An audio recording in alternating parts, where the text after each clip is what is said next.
Okay. All right. This is Jim Rovira, and this is the virtual book launch for the new collection published by Routledge, Women in Rock, Women in Romanticism. This collection of essays examines contemporary women musicians in the light of the historical insights and theoretical tools provided by the study of Romanticism.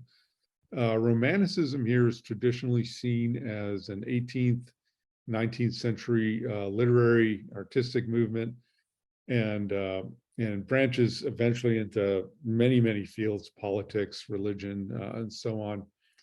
But the way I think of it, and I've been maybe a little too influenced by Sayre and Louvie's Romanticism Against the Tide of Modernity. Romanticism is a response to modernity. So whenever the conditions of modernity prevail, which would be Enlightenment plus capitalism, you have a potential for a romantic response. And that means Romanticism isn't limited to the 18th and 19th centuries. And I have a number of other books on this topic that I just put underneath my computer. One of them is the first one that was published along these lines was Rock and Romanticism, Blake, Wordsworth, and Rock, from Dylan to U2. That was Lexington Books in 2018, I think.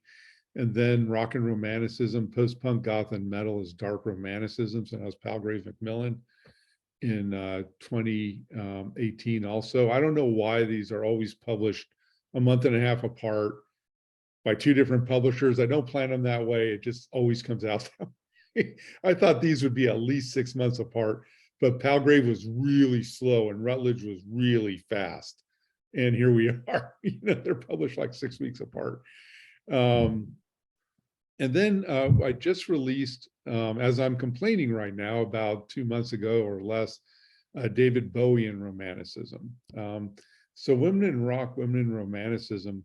I mean, of course, the Bowie collection talks a lot about gender. I don't see how you can't talk about that. But we're specifically talking about women in this one. So, so our first person is Alicia Carpenter. Hello, let me get your chapter open here. And I've just finished rereading the book. My name's said Alicia, not Alicia. Alicia, okay. Just so you guys know. Yeah. Nice to meet you all. Yeah, everyone correct the way I butcher your last name, because this is the first time I've met many of you. And even if it's not, I'll still butcher your name.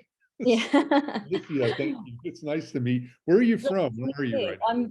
I'm from Portsmouth, which is on the south coast of England. So I live in London right now. I'm in my office in Soho, because it's the only place that had anywhere free for me to do it. We're getting my roof on at my house at the moment, so it was bang, bang, bang all day. So I can't do it there. So here I am. Well, that's very cool. It's glad that you can join us from there. What time is it over there? So it's 5 p.m. over here at the moment. 5 p.m. Yeah. Okay. Yeah, that's one of the reasons why you wanted to go first. Yeah, well, it's my boyfriend's single launch party tonight, so yeah, cool. 2 launches in one day. Yeah, that's fantastic. You want to talk about what he's doing just for a minute? I'm pulling up your chapter. Yeah, so he's in a band. He plays guitar, lead guitar in the band that he's in, and they're just releasing their 2 singles from their EP today. So yeah, we're going to go down and have a party and have a good time and celebrate this launch as well. That's fun. So what's the name of your boyfriend's band? So quite a weird name. They've called themselves the Dirty English, an homage to the Dirty English breakfast, that we're known for and loved for. Okay, well, that's very cool. Say congratulations to him. I will. And is he on Bandcamp or SoundCloud or something like that? They're on Spotify, so you can find them on Spotify. Yeah. I should probably rejoin Spotify, but I just haven't yet. It's not great for the artists. How much do they get paid? Like nothing. Yeah, right. I know. That's the streaming revenues are awful.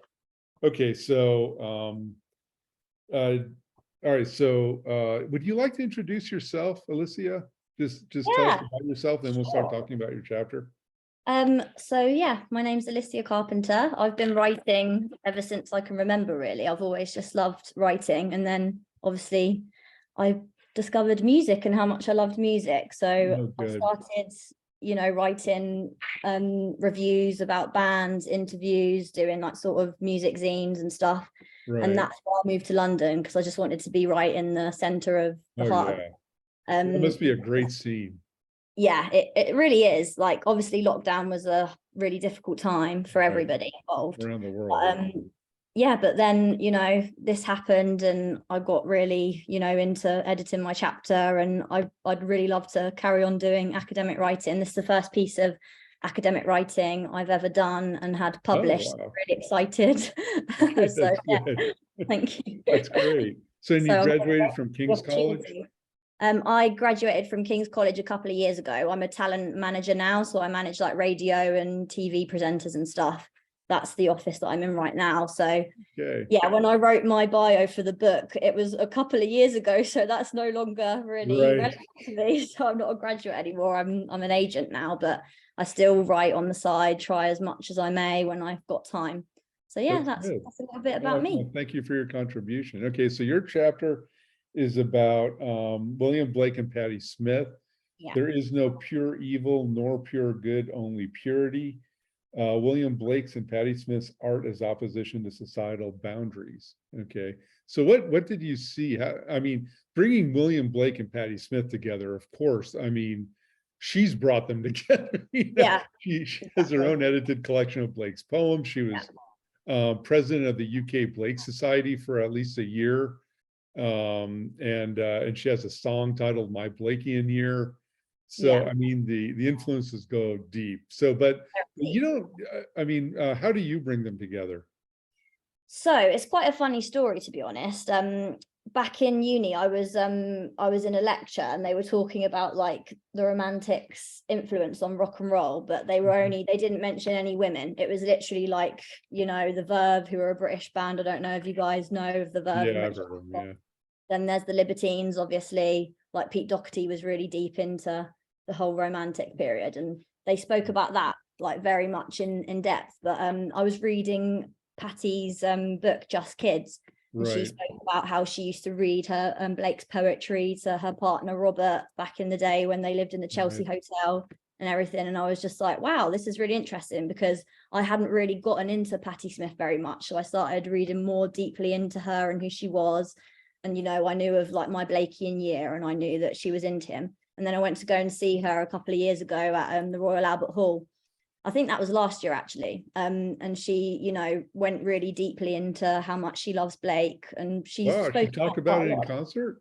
Yeah, she did. I've got it on video, great. so I can send it around to everybody if they're interested, because I was so excited. I went, oh, she's talking about Blake now. Yeah, So send it around, please. Yes. I was like, oh, just like in my chapter. But yeah, so that was how it started, really, through like, an exploration of the male artist that people have spoken about at length. But I couldn't really find any literature on Patti and Blake together, although, she's so obviously a big fan, and she's got, she is a poet rather than, a rock star. She came to rock and roll through poetry rather than the other way around. Right. So I just really wanted to explore that deeper, and, here we are.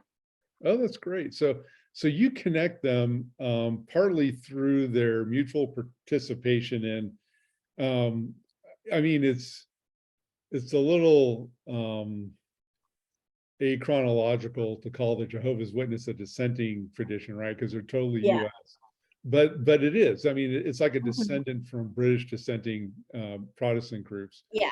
And we know Blake.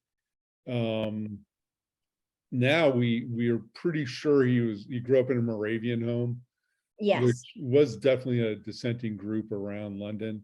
And they were kind of actually wrote about them and Blake and Kierkegaard in another collection, but they would participate, not Blake and his family, I mean, not Blake after he was an adult, but Moravians would participate in Anglican services and have their own. They're kind of trying to do both. And it looks like his parents attended a meeting with the Wesleys. And you see a lot of sympathy for Methodism in Blake's writing too. Yeah.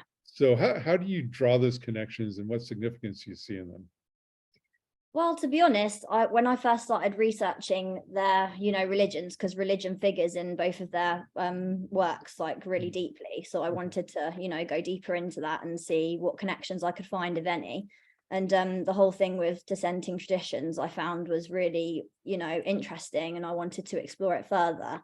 So obviously the fact that Blake was a Moravian, they were dissenters, kind of, in that sense. Yeah. But the more reading I did on the way that he came to religion, the way that he understood religion and his spirituality, I found more and more that it was more of a privatized individual connection to the divine and to the godly, rather than sort of congregational.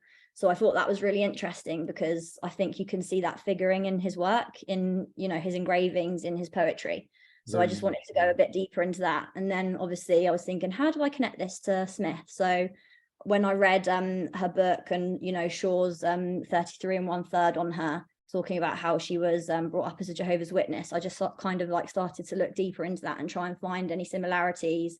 And I think they're both very similar in the way that they, it's a very individualized, unique way that they talk about it, the way that they feel like the divine. And I think you can really hear that in her music, as well as you can see it in Blake's paintings. Well, that's great. That's great. And yeah, religious themes do. I don't know if this is true. Okay, I have an anecdote that I heard about Smith in the 80s. I heard that she saw Ted Nugent backstage and gave him a Bible and said, "Here, you need to read this." That's Which he hilarious. totally does. I didn't know that. I've never heard that before. So that's a new one. To think it's true. But well, I wouldn't put it past her. Yeah, I mean, it does surface in her works, and it's really the way it comes up in her most recent album, Banga. And Patti Smith, if you ever happen to listen to this, that was 10 years ago, and we're waiting for another album. Your books are great, but I miss your music. Yeah. So, but she has a song about Constantine, and it comes through her lyrics too, and you mentioned the famous line in Gloria, Jesus died for, oh, how does it go? I know Jesus died for somebody's sins, but not mine. But not mine. Somebody's sins, but Yeah. not mine. Yeah, I couldn't remember if somebody's or not. Yeah, so I mean, that sounds defiant and rebellious, but Yeah. it also, I think you take that line in the direction of her place as a woman too, right? Yeah, I do. So one of the things that Smith said was that, she denounced having any faith later on in her life, because it like organized religion, I think, is different to spirituality and to faith, because you can believe in something, right? But you can believe in it in your own way. You don't have to follow the rules sometimes, which I don't think she ever really did, which is one of the reasons I love her so much. Yeah. But one of the great lines that she said that I loved was that Christ was a worthy man to rebel against, for he was rebellion itself. And I think that really makes sense, because, he was a Jew, but he said all of these things that people didn't understand or necessarily want to hear. But, we still talk about him to this day, even in a secular society. So, yeah. And I talk about more of, the way that she is a female in that world, in the sense that she thinks of religion, in the sense that she thinks of faith. But I think she sort of puts it on its head in a way. It's really hard to put into words. I'm better at putting it into words on paper than on your fingers with it. Yeah. But I think, like, for example, in the song Kimberly, she sort of sings, "We wrapped her in her swaddling clothes," and it's like it inverts the whole idea that we have of Christ, of religion, that how about we think about it in a female point of view, like feminist revision of the Immaculate Conception. I think she talks about things in a way that's more poetic and a bit more, she engages in it in a very different way than we usually would, which I think is very rebellious and very ahead of her time, really, just like Blake was. Right, very much. Yeah. It's non-dogmatic and spiritual at the same time, and it distrusts institutions.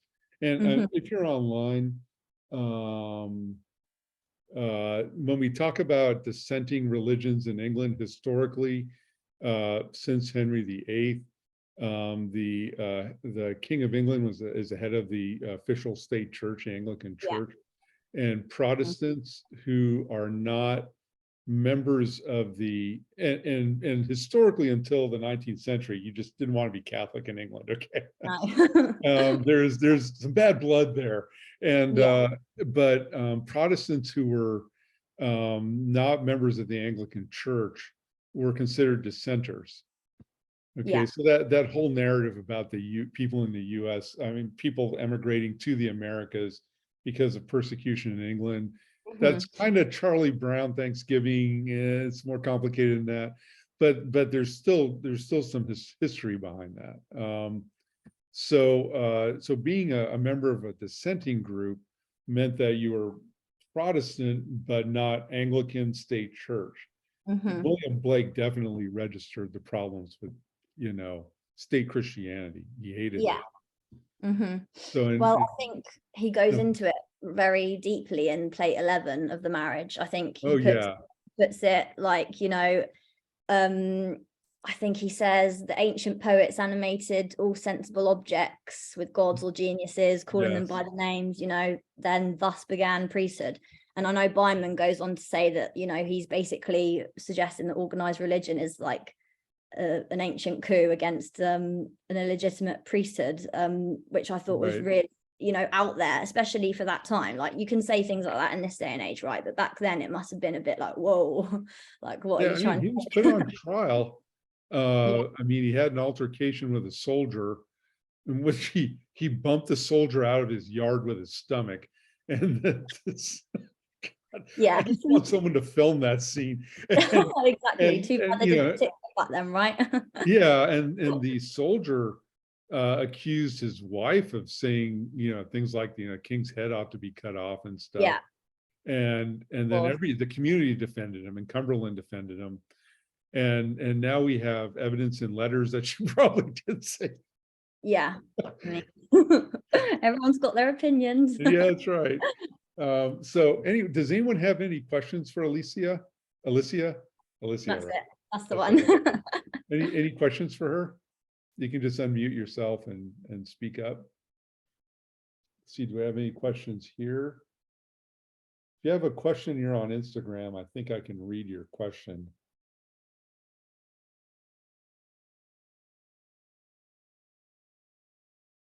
Anything else you'd like to say? I'd just like to say thank you so much for letting me be a part of this amazing project. And I think it's a really, really great book. And I'm currently reading it. I'm trying to get through the whole thing, but I'm really excited to read everybody's chapters. So yeah, and have a great launch. I'm afraid I have to head off now because I've got to get to the gig, but thanks everyone. And it was lovely to meet you all. Well, thank you for joining us, and congratulations to your boyfriend's band. Tell him I'll rejoin SoundCloud so I can listen to his music. Thank you for contributing. I have a great chapter, and we needed at least one chapter on William Blake and Patti Smith. So there you go. All good. Well, all right, thank you. Have a good one. Okay, up next, let's see. I think we're going in order. Rebecca should be next, right? Is that right? You ready, Rebecca? Yeah, thank you. All right. Right. So let me flip to your chapter. Yeah.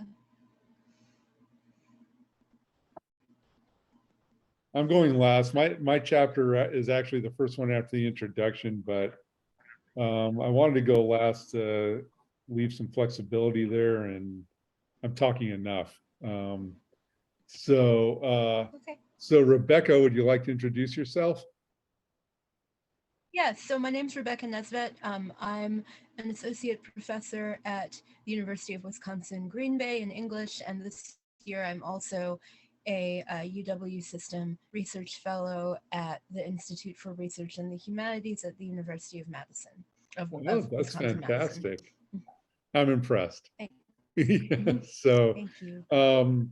So you have a really interesting chapter. You don't engage with like a contemporary female musician, but you engage with a Romantic era female musician, Jane Williams, and you show, I think you very convincingly demonstrate that she like anticipates, or I don't know. I mean, you've almost convinced me that it goes back to then, 1600s, guitar players, transgressive. Yeah. And as a woman, for her to fit in that tradition is really something. You want to talk about that some? Yeah, so I started to be interested in this that because the Shelleys had a friend named Jane Williams who was a wonderful musician and a very rebellious woman who had traveled around the world and left an abusive marriage and was like Mary Shelley, you know, living with someone else whom she'd fallen in love with, and she was everyone remarked on what a good musician she was. She was friends with the novellos and with the original English biographer of Mozart, and she was able to communicate with people, you know, like that quite convincingly about music. And Percy Shelley was, you know, writing songs, lyrics for her to send music to, and she was part of that the social music of their circle. She was romantically involved, I guess you would put it, at different points in her life with both Percy and Mary Shelley, which is, I think, really interesting, and kind of not the main focus of this article, but it's, you know, part of how she was a rebel figure. Right. And so what happened was Percy Shelley gave her a guitar, and it's a really unusual guitar. It's kind of an evolutionary cul-de-sac in the development of the guitar that he had gotten in Italy in 1821, and it just looks very unusual for stylistically for a guitar. And my partner's actually building replica of it right now, which is what inspired Yeah, that's this cool. project. And you can, thank you. You can trace the development of that at our website at the Cove Collective, you know, which I'd be happy to share. Yes, But please. so Jane Williams started, you know, my question is like, why is she playing guitar? Because guitar was actually a very unusual instrument for women at this time, that women had played guitar on stage as far back, as Jim said, as the 1600s in Britain. And the women who played guitar on stage were always these like slightly subversive characters, people in general, men or women, who played guitar on stage and in folk songs and in poetry and all sorts of other stuff that I've found. There is definitely this image that because the guitar is portable in a way that very few instruments of that time were, it's portable and it's more modern than the violin. And what it means is you've got this very avant-garde person who doesn't want to be tied down, and that's why they've got a guitar instead of, say, you know, a piano. And they play by themselves. I mean, so it's very individualistic. And it's also an instrument that's mainly meant to be played behind lyrics. So there's this essential connection with poetry because of that. But the guitar really became popular in Britain. The what we think of as a guitar, which they thought of as a Spanish guitar, the English guitar, a citern, was something completely different. So it became popular in England about 1815 because of a musician named Fernando Sor, who was essentially a refugee from the war in Spain.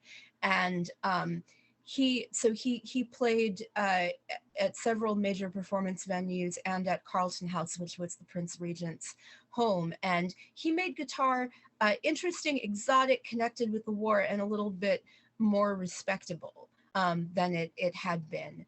And this is about the time when Percy Shelley, he first wanted to give Jane a harp, and harps are too expensive, and then he found this guitar, and he gave it to her. And what I've said in my article is that the way that firstly, the way that he represents her and her guitar in his poetry, because he has this very famous poem that he gave her, the manuscript of the poem with the guitar, called With a Guitar to Jane. Really represents her as this peripatetic rebel figure, which not directly, I think, but in a kind of eerie way anticipates the Rolling Stone, the kind of guitar god that the Rolling Stones got this idea from the blues singer Muddy Waters' song Rolling Stone, like a Rolling Stone, which starts with this woman saying she has a prophecy for her unborn child, that they're going to be this peripatetic rebel, that they're going to be my son's going to be a Rolling Stone. And that's the kind of figure that that Jane Williams was. So what I'm saying in my article is, if you're looking at romantic antecedents for rock music, and there are tons of them, like Brian Jones, who named the Rolling Stones, died tragically a few years later, and then Mick Jagger read Shelley's Adonais at his memorial service in Hyde Park to thousands of people, and it's bootlegged on YouTube now. And it's like that's a great antecedent for Romanticism, but so is Jane Williams in this poem that became an essential definition of guitar for generations. Yeah, that's fantastic. Do you have pictures of the guitar that Wes is building that you can share? Oh, the easily? replica. Yes, I do. Let me Yeah. see if I can figure out how to screen share. It is really coming along. It's got a whole body now. So hold on. Yeah, I'm screen sharing. because what's interesting about the guitar, because I mean, you know, they traveled to Oxford, the Bodleian, where it's kept, photographed it, and the people there worked did a wonderful job supporting Rebecca and Wes in her work, and they have photographs, and I mean, looking at it in a lot of ways, I mean, it looks like something that, like, I don't know, Martin might build today, you know, with the inlays, and it's got the what do you call it, the purfling around the edges? Purfling, yeah. So you've got around the edges, which I think is really interesting. Sorry, it says host disabled participant screen sharing, which is why I can't share right now. Okay, hold on a minute. Purfling is decoration that I didn't know any of this stuff before the project, by the way. Wes Schrader told me all this, that and I looked it up later, you know, so that's what the citations in the article are. But purfling is decoration that goes around the outside of the body of the guitar. So it's like perimeter ornamentation. And the purfling on this particular guitar is a series of dark and light concentric rings, which I think is really interesting because in the poem that Shelley gave Jane with the guitar, he describes the guitar as being an incarnation of the tree that it was carved from, that the tree, when it was alive, has a song. And then it dies, it's in winter, it's cut down when it's dormant and felt no pain. Shelley, a vegetarian, cared about that a lot. And that, you know, the tree is cut down in winter and it becomes the guitar. And so, of course, he didn't commission this guitar, but he's attracted to a guitar that had decoration that reminded us that it was once a tree with rings. Oh, so. I see. Oh, that's pretty cool. Yeah, that's pretty cool. Like it's not just a poem about a guitar; it's a poem about this particular guitar. So, right. Which is why it's important to make a replica and let you know what it sounds like. Sorry, it still says to say I can't. Yeah, I'm trying to find the setting. Well, yeah. That's okay. At the Cove Collective, if you just, you know, Google Cove Collective, sometime after, you know, it passes peer review, it's finished and it passes peer review, we're going to have a website with all kinds of views and recordings of our replica, the original at the Bodleian Library, which we're very grateful to them for a lot of assistance and help creating 77 photos and sharing some of them through the book. That's pretty cool. Can you try sharing your screen one more time? I think I figured it out. Yeah. So let me see if this works. Oh, okay. I think it's gonna work now. Hold on. Is Zoom? Okay. So now it's saying, let's try this. Okay. This might not be the right. Oh, I think. I see your screen. Is that okay? I think that might be the wrong page though. Hold on. I don't know what has happened to the page. Don't you love technology? I'm really sorry about this. No, that's cool. I had the page up here ready to share. Let me just see if I can easily find it. I have to quote. Let me quote something real quick. I got to quote because I wrote in big letters in the margin because of one of your sentences. Let's see, Peter du Frey, 1623 to 1673 on page 45, complains in his play The Intrigues at Versailles, or A Jilt in All Humors, about a noxious, noisy guitar thrasher. Thrash metal starts in the 1600s. I love it, actually. Yeah, I do like that. I'm sorry, I think I need to end the share because it's not. Yeah. Evidently, the shady character is an aesthetic ancestor of Robert Plant P. Townsend. So, I guess no luck with sharing, huh? I'm really sorry. Yeah, I set it up so we could see the draft site, and then it disappeared when. Okay. I can share the I can just hold the book in front of the screen. Oh, if you want to hold up the book with the pages that Yeah. have the replica on it, yes, Yeah, there we go. that's the original. Ah, So that is the falling original, apart. and the replica is the other page. That's the original, right? Thanks. Yeah, see, I mean, look at that That detail. is the original. Yes, that's the one at the Bodleian. And this And is that the on replica. the below it is the inside of the replica. That's called ladder bracing. So that was they don't really make guitars like that anymore, but that used to be the way the inside of a guitar is braced. Fan bracing, where it's vertical and it spreads out towards the bottom, is a lot more common now. We don't we don't 100% know that this is ladder braced because we don't know, what it looks like on the inside. It hasn't been x-rayed, but that is typically how guitars of this era were made. Yeah, okay, that's cool. That's cool. So I mean, y'all have done a lot of work on this. Thank you so much. So what kind of legacy do you think Jane Williams should have if she was properly recognized as more than just an object of a Percy Shelley poem? Yeah, I mean, I think that's the main thing, is that she needs to be recognized as someone who was an artist, because her music was art, even though, like, the work of, all pre-recording era musicians, it was ephemeral. She needs to be recognized as somebody who is an artist who is collaborating with the Shelley circle and with other people in it too, like her common law husband, Edward Williams, both wrote poetry and did watercolors that still survive. So this was kind of a circle in which, even though the people who didn't really that we don't recognize as artists now were artists.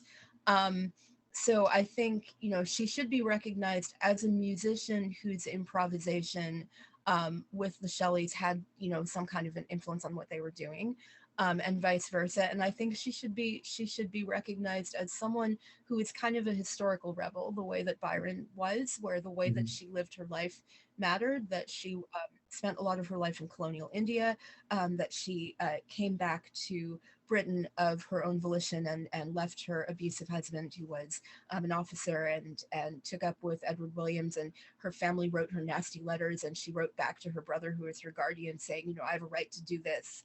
And in a lot of ways, she's a lot more forceful feminist than some of the women writers of her time. She's a lot, more like Mary Wollstonecraft in the previous generation. So I think we should remember her that way. But also, we actually wouldn't have the poem about the guitar without her, because Shelley gave her a manuscript of it.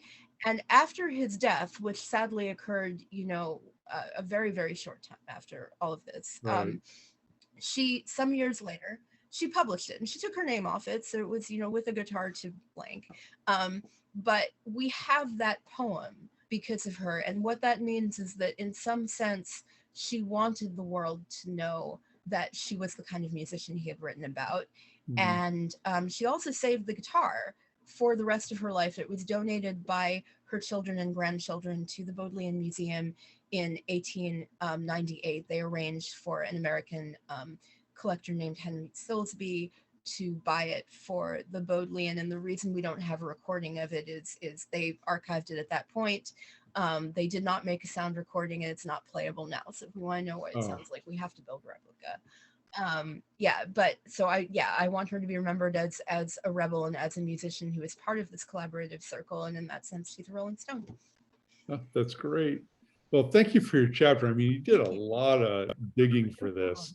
You dug a lot out of the archives there, and you're doing work on, like a material kind of work, making kind of thing. I always think of Roger Whitson. I'm Oh, go ahead. Oh, he's one of my influences. So yeah, I really like his. That's flattering. He talks about being makers, So, okay. Does anyone have any questions for Rebecca?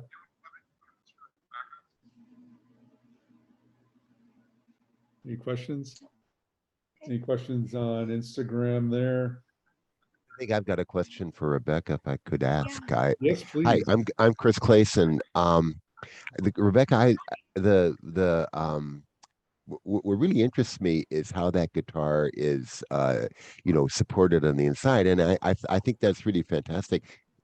Did they do it? I mean, it seems random, but I'm sure it's not. I'm sure they've got like this really scientific way of doing it.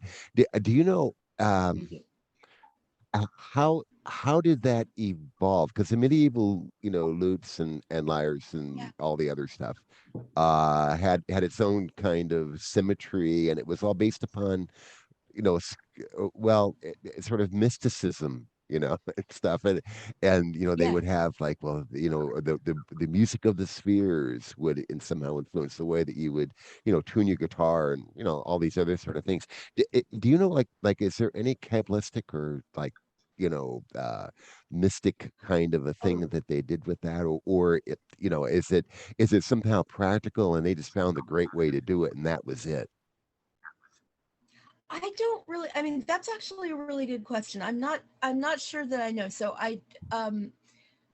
this type of fan bracing, like I said, we don't know exactly what is going on inside the real X. Jane Williams guitar in the Bodleian, because it has not been X-rayed, but that fan bracing comes from the plan for a different historical guitar, which has been reverse engineered, and there are luthier societies that publish these plans, and so you can print them off and scale them up and down and use them, which is what Wes did. So that is the fan bracing from a historical guitar of about that era. So that's how we know, that's one option for the proportions. Whether there is mystical meaning in that, I'm not quite sure, because that type of history of musical instruments in the Middle Ages, when they believed in that sort of thing, is something I'm not that clear on. However, there is a book that's about the history of guitars by Christopher Page, who is a guitar historian and guitar collector, that goes a little bit more in depth into what the medieval history of the guitar was. And in short, it was a very different shape. And a lot of guitars of that era had double courses, so they had sets of two strings together. And the English guitar was, like I said, a lot more like a cittern. So what constituted a guitar back then was really something very different. However, I think that Shelley's guitar had mystical meaning, which may or may not have been intended by the luthier, but definitely is something that he invested it in because of details like the purfling that I've described that looks like a tree. As you saw in the picture in the book, the picture from the Bodleian that Jim held up, there is also ornamentation on that's called mustachios for fairly obvious reasons, which in this case is pictures of leaves. So there's there's a leaf veneer, there's a tree ring purfling. So there's many attempts here to remind us that a guitar is kind of a living thing, because it's based on a tree, and it's literally a piece of a tree that is come back to life. And the idea that guitars in general are something that have come back to life in a ghostly way and have this kind of resurgence, that is actually not unique to Shelley. There's a short story from the collection, The Alhambra, by Washington Irving, who wrote Sleepy Hollow, in which in his Orientalist imagination, there is a Moorish princess from before the Spanish occupation of the Moorish Empire, and she has a guitar. And long after her death and after the end of her culture's regime, the ghostly sounds of her guitar can be heard in the Palace of the Alhambra. That's this kind of like anti-colonial melody. So I think that means that not just for Shelley, but for a lot of people in his era, the guitar was a mystical instrument that's supposed to call up voices of, different kinds of rebellion. I hope that answers the question. That's great. That's a great. Does anyone have any other questions? And thank you for the question, Chris. Well, thank you, Rebecca. That's great. That's a whole bunch of leads. Thanks very much. Okay, any other questions?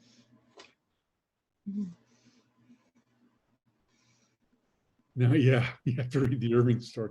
Okay, so if you're joining us on Instagram, This is a virtual book launch for Women in Rock, Women in Romanticism, released by Routledge about, I don't know, a month ago, maybe this month, late last month. And this is our book launch. We're talking, it's an edited anthology. We're talking to almost every author. Everyone's here except for one person couldn't make it today. Before, is there anyone here who's on like a weird time zone needs to go now? Otherwise, I'm just going in order. Are we good? Okay, I'm going to keep going in order.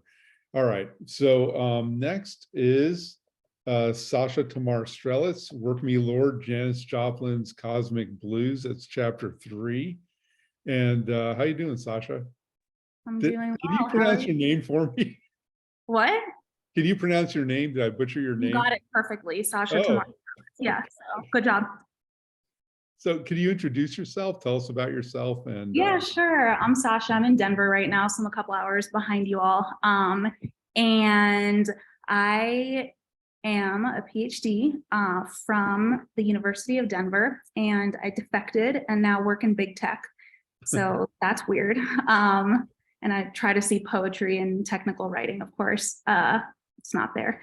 And I also teach at a local university here, and I do consider myself a romanticist, but I think about it maybe in some wacky ways. And this really comes from my love of music that predates a lot of my loves in my life. So thanks to my parents, I've just been into rock for a really long time. And when my peers in 3rd grade or 2nd grade were debating Backstreet Boys and NSYNC, I was like, Bob Dylan, of course. yeah, right. So that's the point of view I'm coming from. That's great. That's great. And you've done a lot of music writing, right? Yeah. If I remember right from your little bio, you know, Yeah. you've written, you know, around. Why Janis Joplin as a romanticist? Yeah. So As a romantic, I should say. I'm sorry. Yeah. No, you're good. Romantic hero, romanticist. I'd been thinking for years about spontaneity and romanticism. This is something really, really important to romantics. And this comes into beat literature that I'm really into. So I do a lot of writing about Jack Kerouac and Allen Ginsberg, also some on Michael McClure, and they all perform spontaneity in their own ways. And then of course, Bob Dylan as well, who for me is that sort of, well, Allen Ginsberg would want me to say that he's this as well, that sort of like junction point in between poetry and music. Mhm. And so the folks who I just mentioned use technology to achieve spontaneity, whereas Janis then is the piece of technology, if you will. She is that embodiment of spontaneity, and it comes across in her performances. I speak of that. She's the feedback loop between the audience and the music. And so she's constantly reacting to how the audience is reacting to her music. So there's this loop that's going on as she performs. And she's the one who got me thinking about this in terms of other musicians as well, like the Grateful Dead and Jim Morrison, who I'm starting to do some research and writing about. But she's that switch for me in like the performance of spontaneity, not just using pieces of technology like, you know, like Kerouac with a car or Allen Ginsberg with a tape recorder. Like she is performing it, and she is the thing, if that makes sense. Yeah, that was an interesting idea. Like that came up in your chapter. It's not that she was performing this or reflecting this, but that she embodied it. You know, and you connect that to the idea of the Aeolian harp, I believe, in your chapter. You want to elaborate on that a bit more? Yeah, sure. So that came from, I mean, I've been reading about romanticism for years and years now, but I was reading Thoreau's diaries, and he's just walking around Walden Pond one day, and they had installed a telegraph wire near his cabin, and he was obsessed with this notion. He was so interested because he heard that like zzz, and this was not a sound that was really you know, commonplace in that world, whereas we, you know, we're taking a walk and we hear something and it's no big deal. So he was really obsessed with this, and he equated this telegraph wire to the Aeolian harp. You know, nature is playing upon it, and that's the music that he's hearing, just like the Aeolian harp that's put in the window and, you know, the winds play it.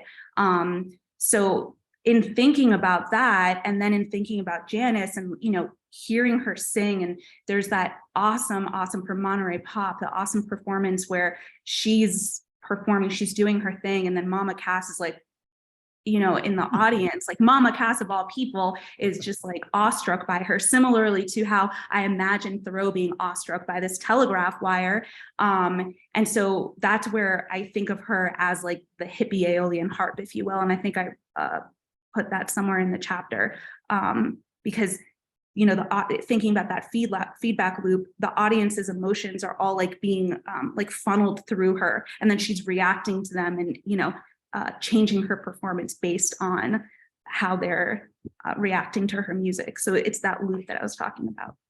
Yeah, you describe, when you're describing Janis, you describe her as a person who's highly susceptible to outside influence and very, very empathetic, like she feels people suffering, you know, intensely.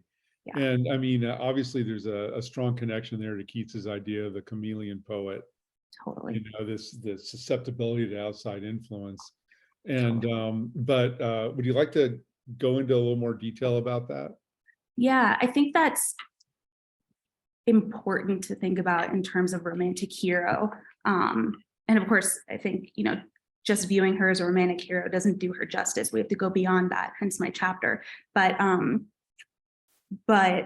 she felt really strongly what people felt around her, and she embodied that, and it was a lot of feeling for her, and that is why she had to numb herself with substances, and that's why she did some of the things that she did in her life, and she knew from when she was like a teenager that she was going to die young, and told her sister that, and told her friends that, and she really saw herself in figures like Billie Holiday, who very similarly had to like numb herself after performances because it was so much feeling, and that's a lot for a little body. So yeah, I love that you bring in the chameleon poet, and I hadn't thought about that, but absolutely. Yeah, and you take another step too, from the telegraph wire to an idea. I think you're coining the term electric romanticism. Could you elaborate on that? Yeah, so romanticism's moving along, it's progressing, right? It's reacting to the modernity around it, it's moving along, and then with Thoreau's discovery of the telegraph wire and his writing about it, for me, there's this new branch that veers off, and these electric romantic poets, if you will, are now using technology, this advent of technology, to create their art. And so that's where I talk about, you know, like Kerouac with the car, and Ginsberg with the tape recorder, like all of Wichita Vortex Sutra would not have been anything without him driving in a VW bus across, you know, Kansas, the dregs of Kansas, with a tape recorder, and, you know, spontaneously speaking into the tape recorder, which by the way was gifted to him by Bob Dylan, speaking poetry in it. And then he transcribed that into the book that we now know as, you know, The Fall of America, without changing anything. Kerouac did something similar in recording conversations in Visions of Cassidy, and it's maybe not as sophisticated as what Ginsberg did. And then Dylan, of course, he goes into the studio and he demands of his band that, you know, they don't not really rehearse, they're just playing, they're just doing their thing. And it's those sessions that are recorded, and that's what we hear. And that's why, like, you can hear some laughter in some of the recordings of, like, you know, in his albums, on Blonde, it features on Bringing It All Back Home. And so they're really like leaning into that spontaneity. What was your original question? I just went off about electric romanticism. romanticism. Yeah. What Yeah, does it and mean then- that romanticism goes electric? Yeah, and then I think with the hippie revolution and with psychedelic rock, now we're looking, you know, as technology is now progressing, we're using it differently as people who have it in our lives. And so with psychedelic rock, I think we use it in a completely different way. And I've thought a lot about, you know, like Jimmy Page and the theremin, and what he does, like between his guitar and the theremin, and also distortion that they use in the recordings. So I think it's everywhere. in psychedelic rock. Uh-huh. But I think what Janis does is, and this is why I talk about Siouxsie Sioux in the chapter, is she's a woman. She's doing it a little differently. She herself is that electric thing, right? And that's why everyone who writes about her and who remembers her, who's around her, speaks of her in terms of electricity. So in summary, there's romanticism, and it keeps going. And I think like we have romantics today, Yeah. but then there's the electric romantics who sort of veer off, and they're doing their thing also with like technology now. Yeah. So it's like a combination of technology and empathy in a way. Yeah. Right. Yeah. Yeah. Yeah. So that like the last paragraph of your chapter on page 75, she reached her audiences with her embodiment of electric romanticism. She was a conductor, the hippie Aeolian harp, if you will, for her audience's emotions, which she amplified with her own emotions in that feedback loop. So it's not just that she's taking in the emotions of her audience, but she's amplifying it and sending it back out to her audience, which then comes back to her. That's So right. that would seem like an incredibly intense experience to be Yeah. Janis Joplin on the stage. I'm not advocating heroin use, but one would think that you'd need some sort of numbing Yeah. substance after that, right? Right. Yeah, absolutely. And you know, in thinking of you know, for the romantics, it wasn't I think therefore I am, it was I feel therefore I am. They feel first, then comes the thinking about the feeling, right? So it's that desire, that feeling first. And I think that's, for me, what Janis functioned off of, is that feeling. She was just raw emotion. Yeah, that's great. Thank you. Does anyone have any questions for Sasha?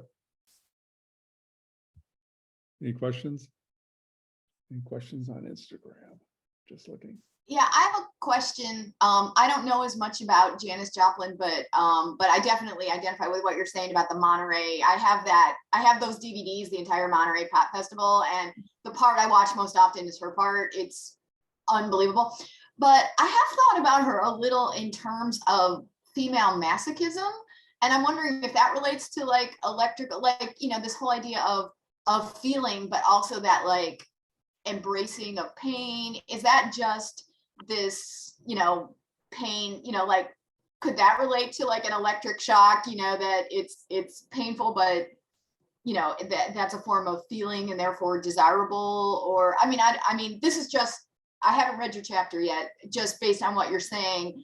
I'm just, and I think about something like a Piece of My Heart, which is, you know, yeah, like, you know, bring on the pain, you know, like I can take it, seems to be, you know, and I always thought of that in terms of maybe, you know, female masochism, but I don't, or supposed female masochism, you know, but I don't know. Do you have any thoughts on that? Yeah, I do. A large part of my chapter is about, you know, the concept of cosmic blues. This was her genre that she had branded, right? And the blues is all about pain and that rawness, and not only feeling emotion, but embodying so much pain. And, you know, biographically, she had been in a lot of emotional pain since she was very young. She was she felt ostracized by her peers. She felt different from them. And then I think, you know, life choices led her to pain as well. And, you know, she got the fame that she wanted to, but she also had a really sad life, I think. And so, yeah, that concept, and we've got to think of it in terms of, you know, she's in a patriarchal society, right? And she's in a genre of music that is like really male dominated. She's in Big Brother and the Holding Company, which is a bunch of guys. And so in order to sort of be that like insurgent force upon the scene, I think that she had to swallow a lot of pain. And I love that concept of electric shock that you bring up. That's really, really interesting. But yeah, there's a lot of pain there. That's Yeah. great. Okay. Not great that she was in pain, but that's a great connection. Does anyone have any other questions? I was just kind of, Sasha, I was kind of interested in the fact that she considered herself to be an empath. She could reach, I mean, that she reaches out and gets the feelings and internalizes them, and then, you know, makes them into whatever, you know, to music. That's really, really interesting. And I mean, I don't know what I don't have a question, but it's like for looking at those performances, God, I just really see that, it's like this intense bam, bam, bam, bam, bam, and even when it's slow, even when it's like, she's doing those really slow blues and stuff, you think, God, you know, you feel, you feel the empathy with her. I don't know. It's just really, truly, it's a really valid comment. I'm just trying to say that that's like a really good point that you make.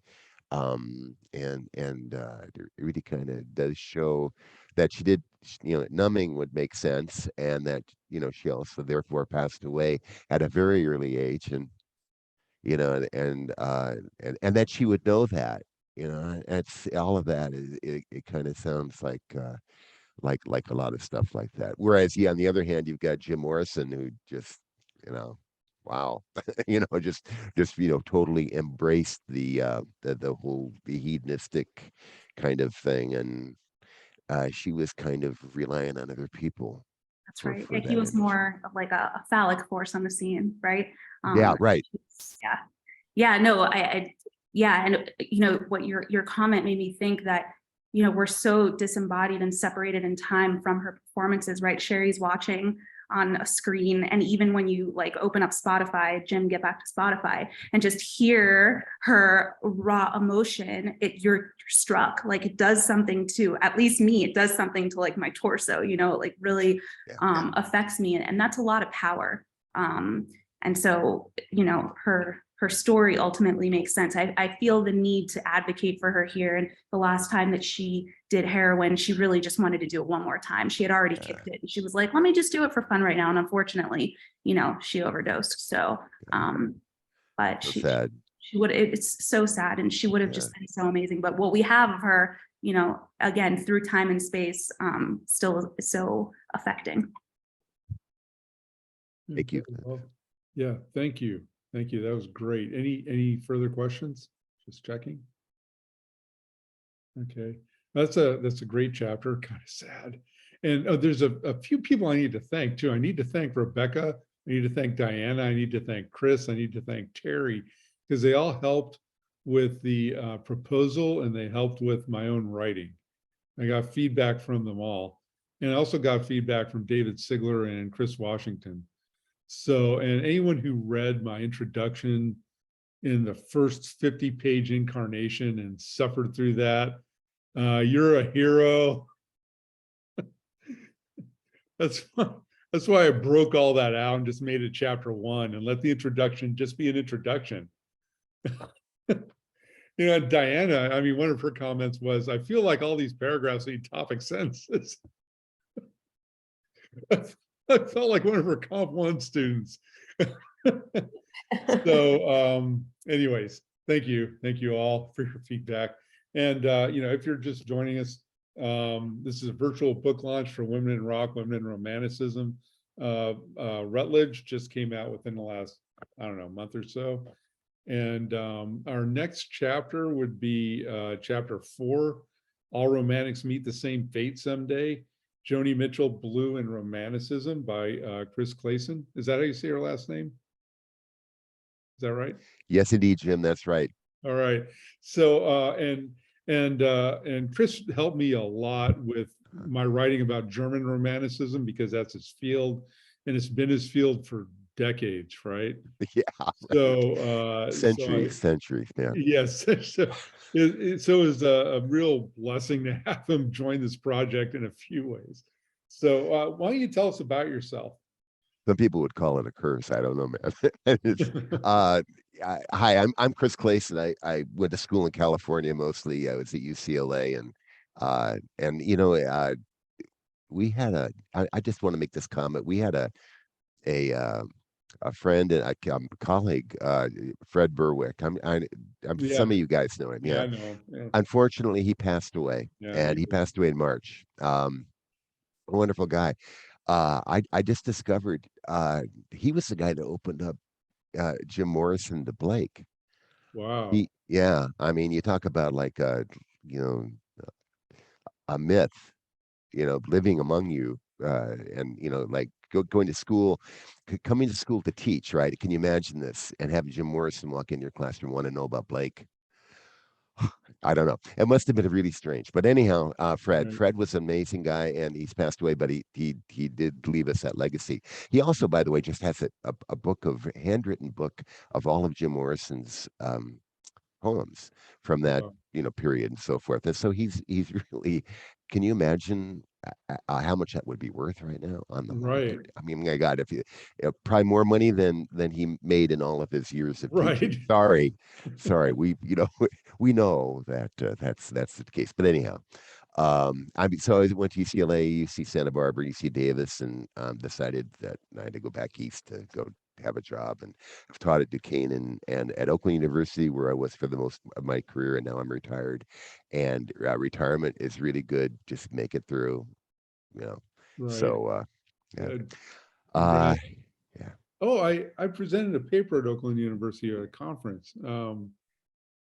Probably at the ICR. Yeah, that would be it. Yeah, that would be We it. had it twice at Oakland. It's coming this year again to Oakland. So anybody wants to present on romantic, music or whatever, please submit. As soon as the executive director of ICR is now Jennifer Law Sullivan, who is at Oakland. Uh-huh. She's trying to get it approved. If it gets approved, please come. We'd love to have you here. All right, great. Yeah. I'll welcome you off the plane. I'll hug you. Yeah. You know. Right. So I mean, you're writing about Joni Mitchell and German Romanticism, and I mean, Joni Mitchell and Romanticism. Yeah, Joni Mitchell and German Romanticism was not what I expected, but the connections are there. So would you like to talk about that? Well, it kind of goes through the philosophy. Fortunately, for people who like to dabble in writing and stuff like that, which is what all I do, Jim. I don't, it is true that British and German Romanticism have a whole bunch in common. They started off like in 1797, basically with the lyrical ballads, Coleridge and Wordsworth, and then also with the something called the Herzensergießungen Kunstleben in Klosterbuddhas, which if you can say that, without choking, you're doing okay. And there's a lot of carryover and mixing and so forth, and as a result, you have a lot of commonality. And it's to a certain extent, my the thesis is a little bit stretched, but it really does come through for certain exclusively German reasons. The title of the album is Blue, that I was talking about these things, and I mean, this is a great album.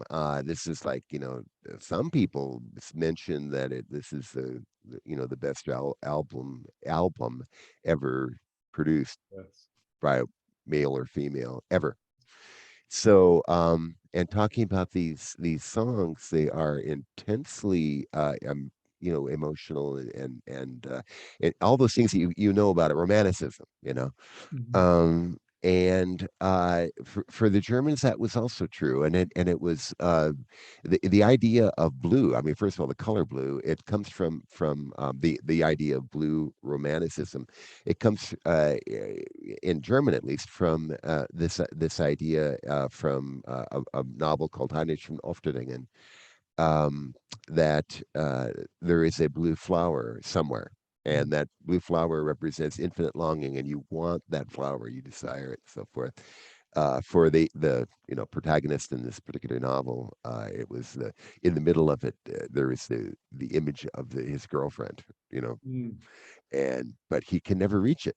You can't get there. So anyhow, this infinite longing, Sehnsucht is the big German word for it, and it's it's a quite beautiful image and so forth, and then here's Joni's album with her on the cover in this kind of and I'm sorry I don't have the cover here. I thought I was going to be able to figure out how to do it and how to project it to you guys, but I don't have it here. But it's her in this sort of a mixture of sort of ecstasy and pain in this image, and it's beautiful. I mean, the oxymoron as a symbol for Romanticism and so forth. So all these things were going around in my head when I first thought of trying to attach Joni to German Romanticism, and then there's a song that she has off. I think it's not Court and Spark. It's on For the Roses, I think,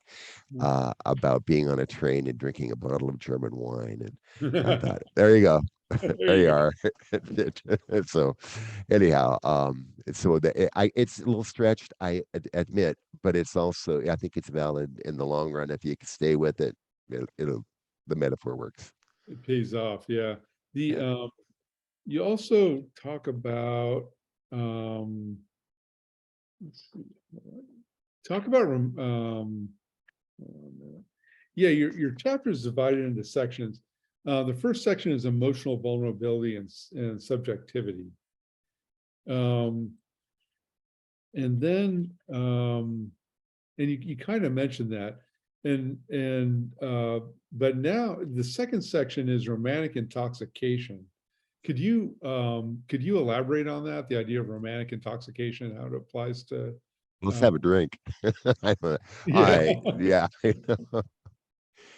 Yeah. One of the things that about Joni Mitchell is that she experienced the full tsunami of the 1960s at a certain point, and like so many artists, I mean, she was, she was very vulnerable and very endangered, and I think not so much from the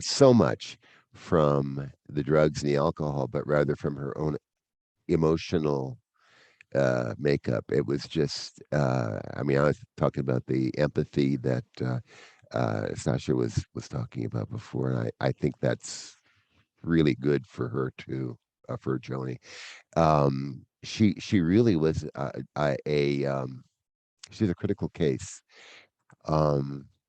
And so biographically, you can talk about all these things and so forth, but I just think that in her life, everything came together and added to a head. And the result of that was like this work. And I'm thinking that probably, there's several of the songs in the album are so intimate that they're even hard to talk about. You think that, like, when you talk about, like, Blue, or rather A Case of You. A Case of You is a song that is about intoxication, but it's the intoxication of love. Connection, by the way, for this, it's medieval. It goes back to Tristan and Isolde, the idea that you're in my blood like holy wine, and it's you perceive love as being this combination of pain and joy, and that's right out of Tristan. That's the prologue by Gottfried von Strassburg and the 1210 Tristan, and he says love is of two sources. It is total joy and it is total sorrow, and it's like the acceptance of that. It means you can love. If you say, yeah, I got total pain and I've got total love, and I think Joni does that in this album. She had been, I mean, biographically, she had been involved with Graham Nash, and instead of staying with Graham and doing the normal thing, right? She decided, oh, I'm going to go to Crete and hang out and Matala, what a place, anyhow, and fall in love with somebody else, and so basically she ruined that relationship, and it was caused a whole lot of pain. There's a guilt for that, and there's also the feeling that I want it and I don't, and it's to be a true artist, you have to kind of go with the flow. So anyhow, I think that was an important part of it, and so forth. And by the way, I'm a little bit bizarre today. I mean, not that I'm ever not bizarre, but today I'm particularly bizarre. I got a cold and it's really got me. So anyhow, Oh I just man. yeah, it's like it's say that rhino whatever disease that's going Yeah, around, and fortunately it's just not COVID. I know that I tested. Well, I think I yeah, know that. Yeah, yeah. I have some kids who've been coughing for days, and yeah, yeah. Oh so man, and the thing with Tristan, I mean, what's interesting is, I mean, that Tristan and Isolde, they take a love potion. I mean, she's supposed to be married to like what, king, nobility, I don't remember, yeah. and he's got King this Mark of potion, Cornwall. and Yeah, yeah, right. and they drink it and see each other instead of her drinking it and seeing her future husband. Yeah, And so it's a literal, that's like love potion number one, right? exactly. Right. And so it's a literal intoxication, you know. Yeah. And it's interesting to think of that, you know, in terms of romantic era drug literature. I remember really, you know, I've never really gone that way before, but that's Yeah. so. Yeah. Let's see, and I have a quotation here.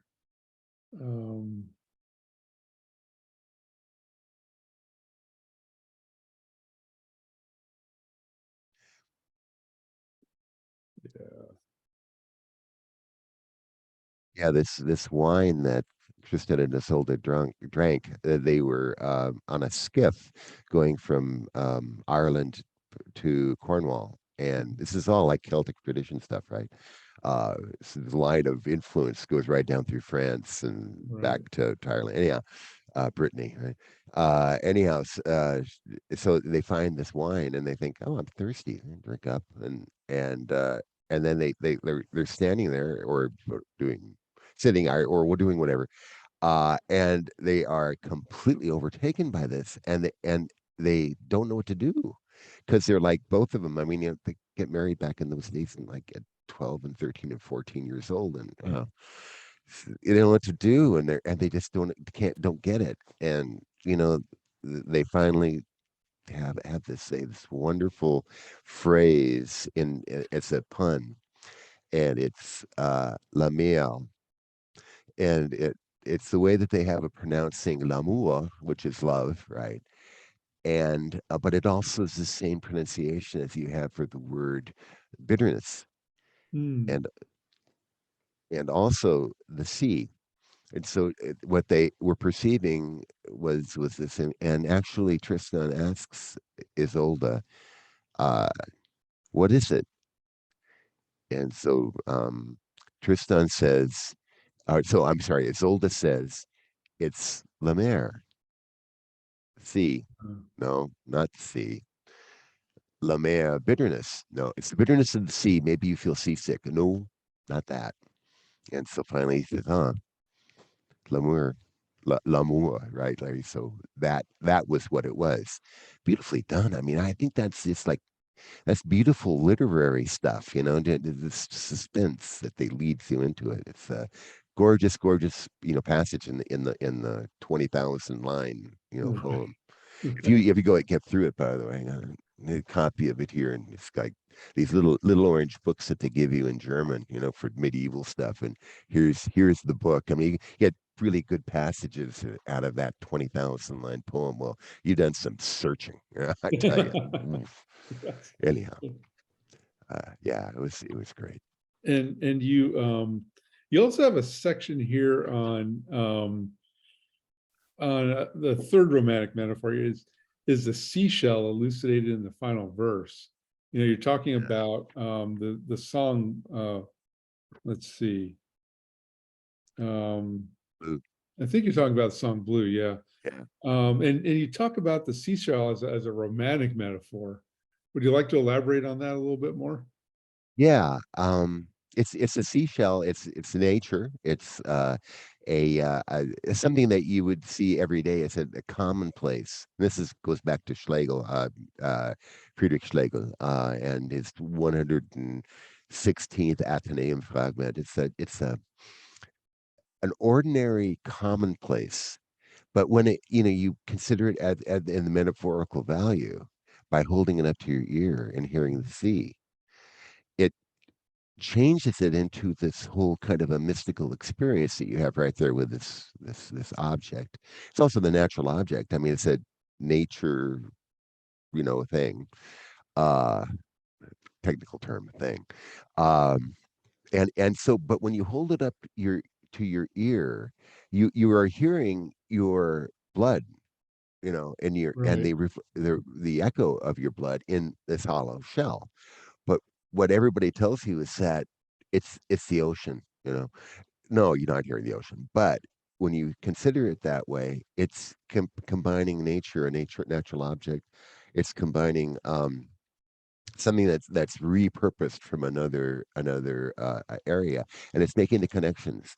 That's all tremendously romantic. According to Schlegel's 116th Athenaeum fragment, that's what that is, and that Joni would do that with that metaphor.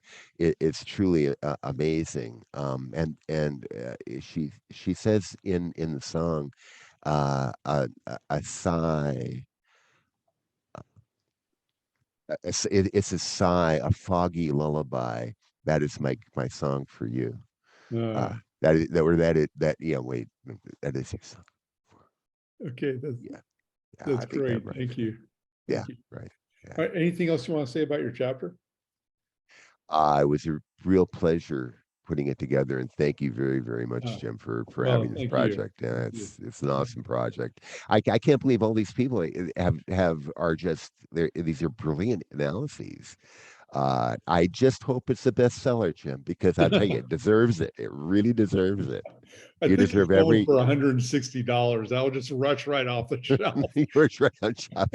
Christmas stuff, right? Yeah, Remember, tell your relatives. Everybody, tell your relatives, right? It's a yeah. good. It's like to find that Well, under the tree. That's really better than the CDs. yeah, right. So No, any no, questions for Chris here or online?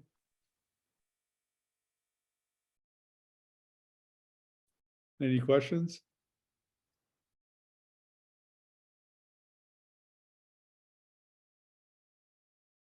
Okay, well, it was great to see the connections with German Romanticism because we don't have enough of that. I think it's just our chapters, I think is where those connections are. So thank you. All right. it's okay, man. So Thank you moving very on, much. just so you all know where we are. All right, so we did Alicia's. Skip ahead. Okay, Diana's next. So this is the virtual book launch for Women in Rock, Women in Romanticism by Routledge 2022. We're conversing with contributors about their chapters, and Diana Edelman's next. So would you like to introduce yourself? Tell us what you do, and then we'll talk about your chapter. Hello, everybody. Thanks for having me. This is fun. I'm glad to hear everyone talk about their chapters, and Jim, those are great questions. I am a professor of English at the University of North Georgia in Gainesville, and new department chair too, so that brings some of its challenges. Those of you I'm friends with online have been hearing about it. So my specialty is Gothic, and I don't know, I see things all sort of all through that lens. I had all the kinds of thoughts about Gothic when everyone was talking, but yeah, so my chapter is on Siouxsie Sioux as a manifestation of Gothic in the 20th century. And a lot of your work, it kind of overlaps with like history of medicine too, right? I think I remember reading something of yours about the switch from midwives to like male physicians. Right, that came out of my dissertation project way back in the day. But the book that I recently published is Embryology and the Rise of the Gothic Novel. So there's a tie between changes in perceptions in embryological medicine and the way that the Gothic itself as a form developed over time. So I make those kinds of connections in that book. Yeah. Because there's a medical connection here with Siouxsie too, right? Yeah, a little bit, like in terms of her personal biography and her challenges in a couple of the songs to the medical establishment. Her father was a medical doctor, and then her sister or her aunts wanted to be medical doctors, but weren't sort of allowed to because they were women. And so there's some of that in the biography, and comes out in Placebo Effect and Paradise Place. Placebo Effect is a challenge to the medical profession more generally, and then Paradise Place is about plastic surgery and sort of changing who you are as a woman to fit sort of the standard, and then you become grotesque in the process. And when she was 11 years old, she was in the hospital for an autoimmune disorder, and she felt sort of poked and prodded, and she felt like an experiment, and it was really sort of traumatic for her. And and she compared herself to Frankenstein's creature, and she sort of liked it in a way. She, in the biography, she was sort of like, I was Frankenstein's creature, but there was a certain amount of trauma as a part of that. Right. Yeah, that's an interesting comparison she's putting herself into our period in our literature here, with that comparison. Yeah, and then denies the sort of goth connection. The Siouxsie and the Banshees, Oh, yeah. Oh, we're not goth. We're not goth. Yeah, you are. Yeah, I mean, she's probably. You would probably, I'm sure you know better than I would, but is she thinking about like goth music, the goth scene? Yeah, I think because she said that they don't. The genre itself is more powerful and twisted than the sort of surface level stuff that was going on in terms of like just fashion and whatever else. I think she had an understanding of the depth of implications of the Gothic in its classic phase and now, and sort of maybe didn't feel like they were going to that depth. But as I'm arguing in the chapter, she sort of does. She replicates the role. Part of the argument is that, using your idea of the history as a condition response model and the low insight, you're talking about Romanticism being sort of divorced from a particular time and place. It's the same kind of argument that Anne Williams makes about the Gothic in 1995. It's not, the Gothic is not just a novel from the novel from the 18th and 19th century.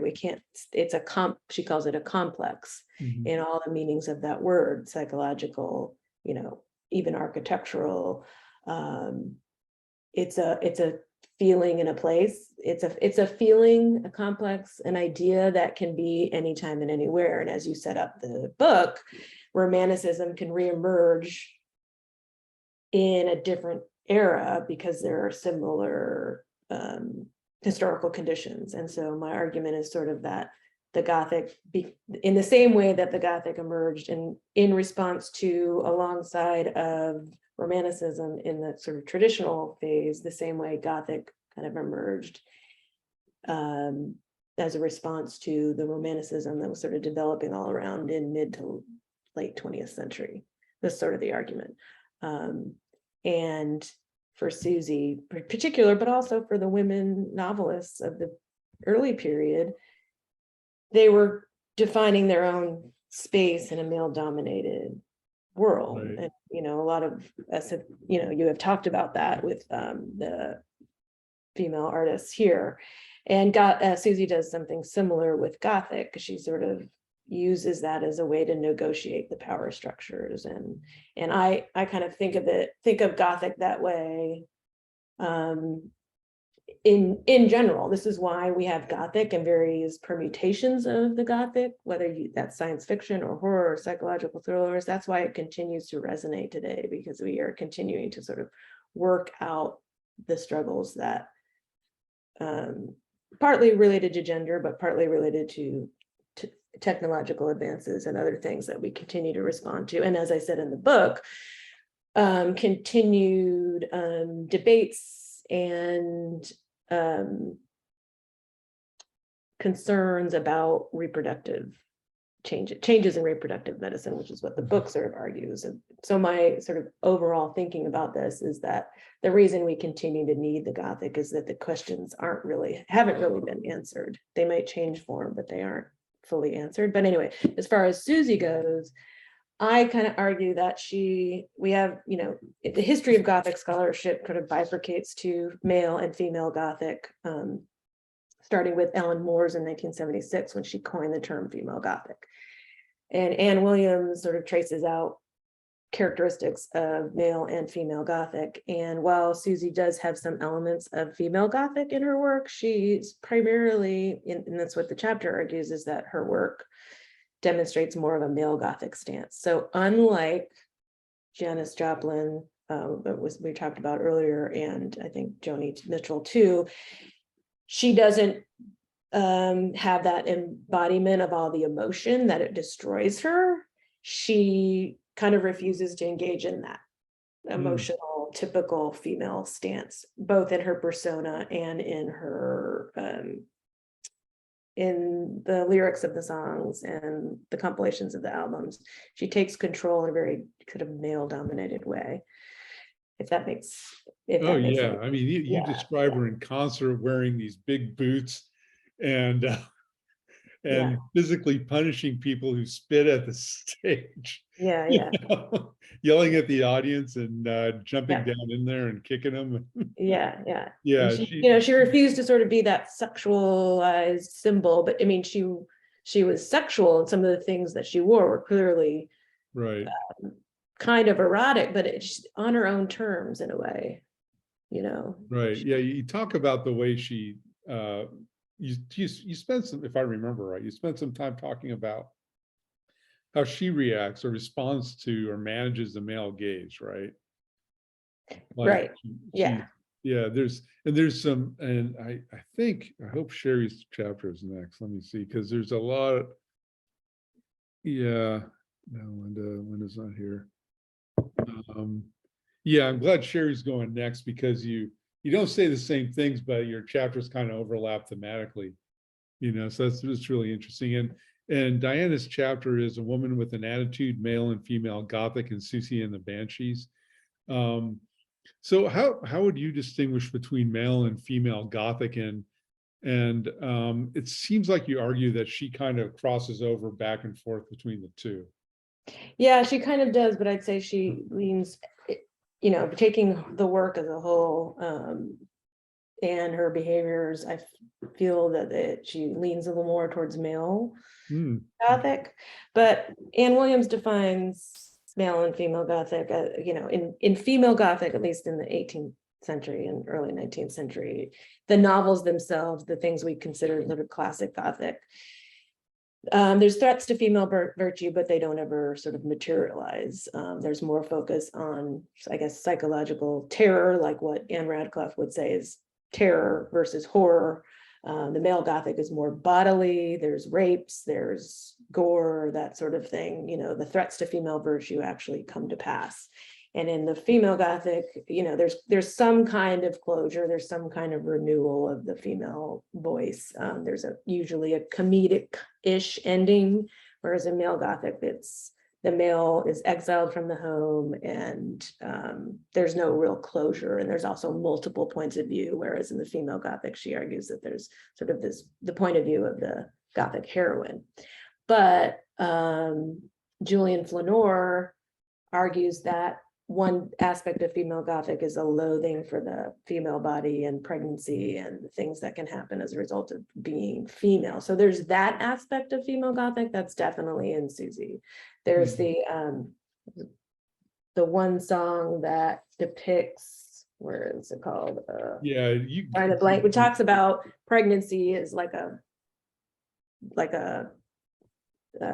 basically horrific. I mean, there's imagery of locusts and any things that devour the body, and that's how she depicts it. So there is that element of female Gothic, but as far as the overall, I think she's doing more of what we would call male Gothic. But male Gothic isn't strictly, okay, I'm a male in writing and therefore it's male Gothic, right? There's Charlotte Dacre, who wrote Zofloya and is very much in the vein of Matthew Gregory Lewis's The Monk, which was, you know, and in Dacre's novel, a woman essentially rapes a man. She drugs him and he hallucinates, and he thinks that she is the lover, and she's very violent, and her physical needs and her emotional needs are paramount, you know, in the same way Ambrosia's were for Lewis and the Monks. So there's not a strict line as far as who writes what, but and a lot of the female Gothic, the definitions are associated with Radcliffe, which she's a different brand altogether, you know.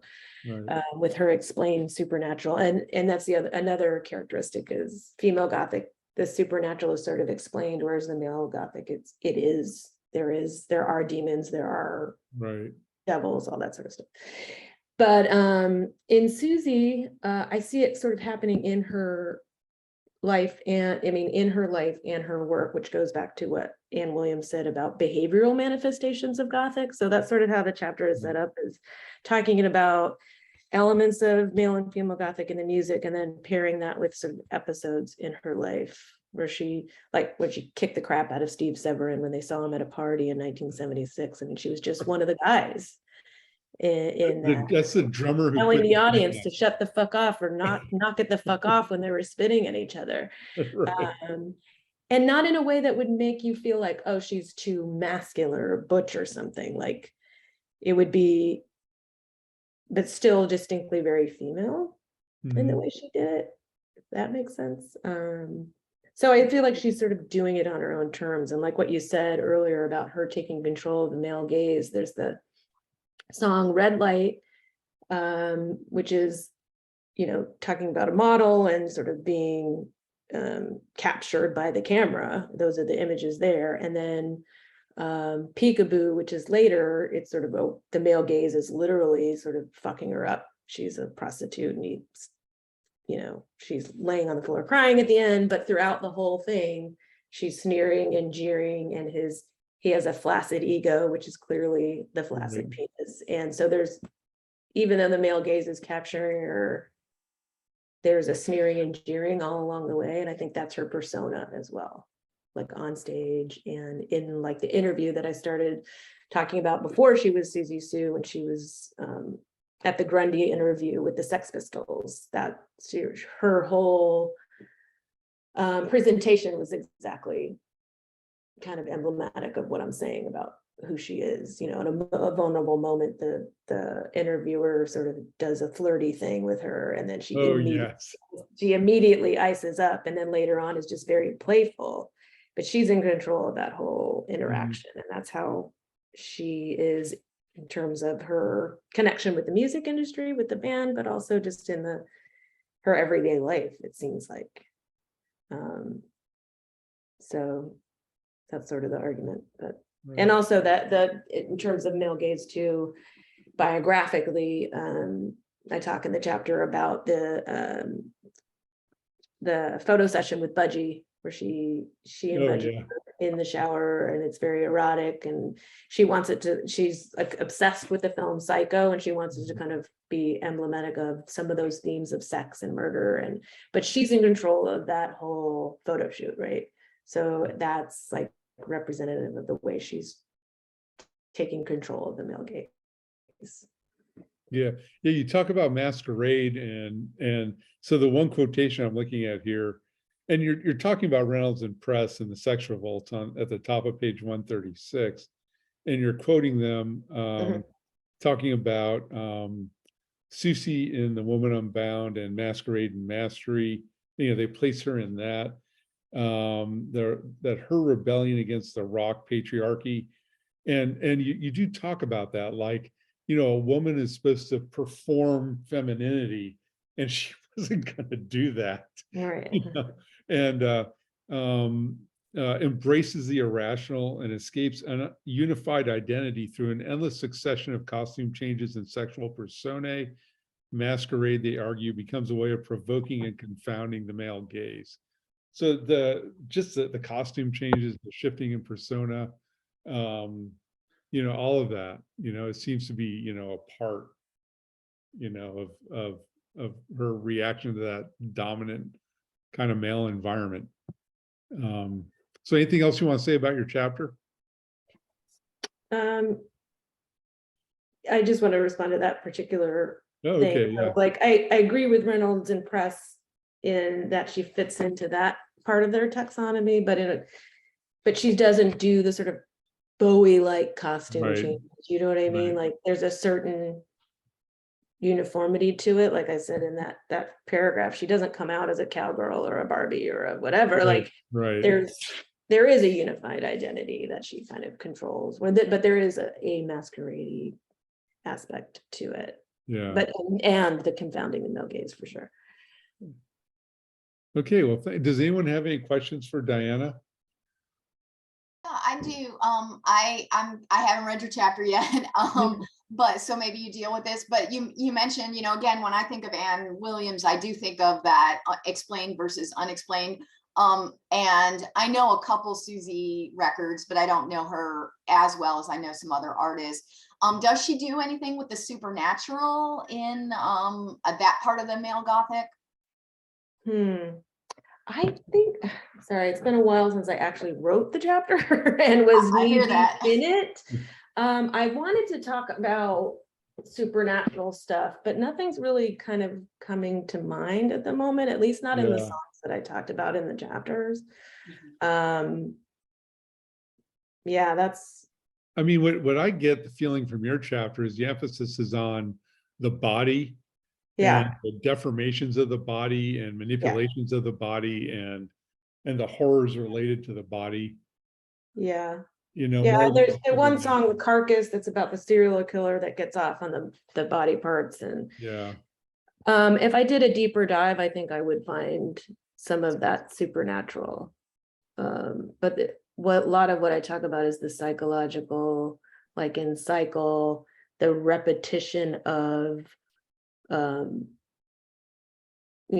basically the dysfunctional family, which is really actually something I didn't talk about, but it's something that frames the argument, is that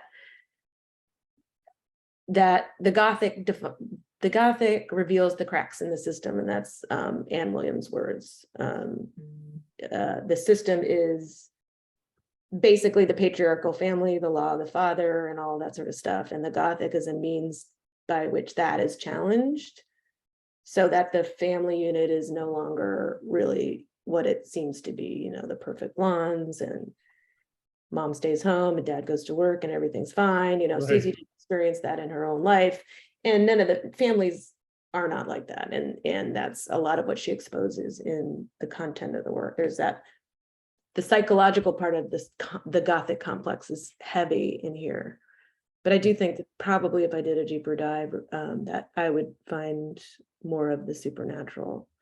One thing I also didn't talk about was the semiotic, which is that challenge to the law of the father. And I'm not really good at describing music, so it's really hard to pinpoint what sound is doing, without resorting to vague things like mood and whatever. But I feel like the semiotic elements of music, just the fact that it's non-verb, ask the instruments and everything else, the semiotic itself can challenge that law of the father and the symbolic order.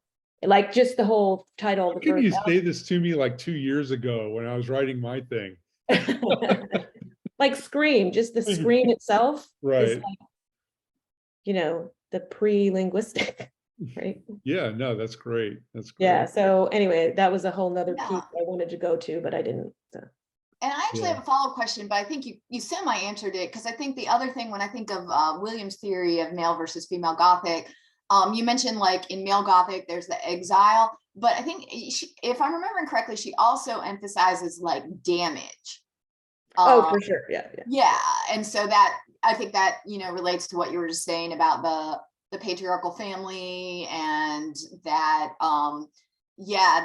this idea of emerging damaged from the encounter, whatever encounter is being dramatized in a particular song or video.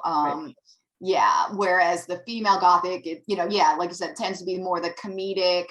But I also think, didn't she do something with the idea of the female, you get even outside of Radcliffe, you get Jane Eyre, and it's the female gaze becomes this thing that inspires love and healing, right? And the versus the male gaze, and so none of that healing female gaze from Siouxsie, huh?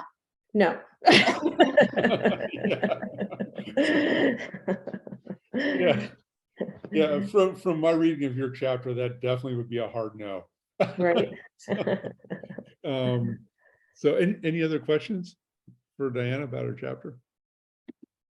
That was a great chapter, and thank you for your contribution, for you helping me with my own writing in this. Oh, you're welcome. So, German Romanticism. What? yeah. Oh, Lord. Right. So, okay, so we're gonna skip chapter 7, Linda C. Middleton's Our Generation, Gender Regeneration and Women in Rock, because she wasn't able to attend today, unfortunately. But I do want to say she does talk about the disenfranchisement of women from romantic literary production during the period that we normally identify as romantic, 18th, 19th century. And she draws parallels between that and the disenfranchisement of women in rock. And she talks about how, the pushback against that, the Lilith Fairs, and specifically Alanis Morissette, the Indigo Girls, and Natalie Merchant. So there's really great stuff in this chapter. And so we're going to skip ahead to Sherry Truffin's chapter, Laughing with a Mouth of Blood, St. Vincent's Gothic Grotesque. So it's a really good chapter to follow up on Diana's, because they're talking about different aspects of the same subject. So they're not just repeating each other, but you're kind of expanding the discussion of that subject. So Sherry, if you could introduce yourself, and we'll start talking. Oh, and if you're joining us online, we are doing the virtual book launch for Women in Rock, Women in Romanticism with Routledge. And we're on chapter 8 and Sherry Truffin. So if you could introduce yourself, and then we'll start talking about your chapter. Okay, well, I am in North Carolina. I teach at a small private university outside Raleigh called Campbell University. And I'm a professor of English and the honors program director. So like Diana, I have administrative responsibilities and all that goes with it. Yay, budgets and yeah. So doing some administration. Yeah, and parents with recruiting for the honors program. So yeah, there's that. So my area is like Diana's. My area is Gothic, the more American Gothic, and a lot of my work has been about the portrayal of schools as Gothic spaces and colleges and professors as Gothic figures. Schoolhouse Gothic, your first book. Yes. But I've also been interested in gender and Gothic. I've also been interested in, the merging of the Gothic with the postmodern and Gothic metafiction. I'm currently doing some work on Jennifer Egan's The Keep, which is her sort of metafictional Gothic tale for a collection. And so, yeah, but pretty, other than writing about music, most of my work is on Gothic. This St. Vincent paper is the second one that I've done for the Rock and Romanticism series. The first one I did on Chrissy Hind and the Pretenders. Yeah, that's great. Where I looked at her as a figure of romantic irony. So, yeah. So. Okay, it's good. Thank you. You talk about St. Vincent's Gothic Grotesque and the idea that you bring in under the umbrella of the Gothic is the grotesque. So could you talk about specifically the Gothic and the grotesque as an expression of it? Yeah, the grotesque is its own thing and can appear in any number of works, not just Gothic.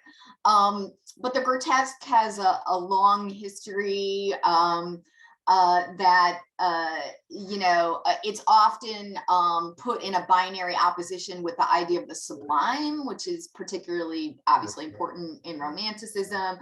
But even before sort of the Romantic use, you get the idea of the grotesque as being something that that it involves mismatches. It involves confusing and perplexing juxtapositions.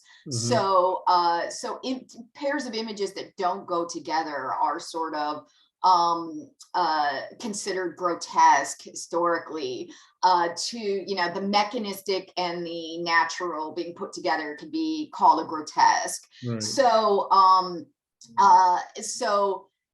And then as the grotesque develops over time, it kind of broadens out, and it can be used to really anything that involves exaggeration or distortion can have an element of the grotesque in it. And the grotesque is definitely featured heavily in the Gothic, although it appears outside of that. Right. So Charles Crow has written a lot about the centrality of the grotesque within the Gothic tradition. Mm-hmm. Of course, the Gothic is a term like Romanticism that is challenging to define. I think right. Diana's added a lot of good detail to that. You can consider the Gothic in terms of tropes, like being haunted or cursed, being trapped, experiencing some sort of disillusion, which is Chris Baldick's definition in the Oxford Book of Gothic Tales. But more broadly, we can define Gothic in terms of being, in terms of the way that it feels, its effect, or its themes like forbidden pleasure, paranoia, anxiety, and entrapment. So those are some of the concepts of the Gothic that I'm bringing into this. And again, the grotesque is not the same as the Gothic, but it's heavily featured in a lot of Gothic. Right. So the grotesque, I would say, pre-exists the Gothic. I mean, does it really start with architecture, like statuary, like human-animal hybrids and Gothic, and Gothic cathedrals? That kind of thing. And then so when the Gothic comes along, it has this thing to start with. Yes. Right. So how does St. Vincent relate to all of that? And why did you pick St. Vincent? Well, I kind of came to St. Vincent kind of later, like mid-career, after she'd already done 3 records, and I'd heard of her, especially in her collaborations with Sufjan Stevens, and I'm not ever sure if I'm pronouncing his name right. Is it Sufjan Stevens? I think Sufjan, so. She worked with him, and I find him interesting. Though I have friends who are like obsessed with him, and I'm not quite there. But I'd heard of some of her collaborations. But I became really interested in her actually when a student of mine was taking an advanced writing class with me, and one of the assignments I had them do an arts review, and he reviewed a St. Vincent concert that he'd seen, and I was like, I need to go see this woman. Right. Oh my gosh. So I then saw her for the first time when she was opening up for the Black Keys. And I saw her do a performance of Cheerleader that just epic. It just blew me away. So I got kind of interested in her, separate, and I think that was even before I might have been starting work on the Pretenders, the Chrissy Hine paper at that time. So I just got interested in St. Vincent. But she's very much, David Bowie is very much one of her influences, and I knew that Jim was planning a David Bowie volume, and so, Jim and I are friends. We're former co-workers, and so we will just have conversations about this stuff, and he was talking about David Bowie, and I was thinking, St. Vincent's doing some of that, so some of it was I just became interested in St. Vincent as a fan, and then it seemed to go pretty well. But in terms of connecting St. Vincent with the Gothic and the grotesque, I wrestled a bit because I think there's so many different lenses, and I talk about this in my paper that that she she's clearly, she embraces the lens of queer, non-binary. She her stuff is very postmodern, and I'm kind of like, well, why should I be tying this to the Romantic tradition specifically?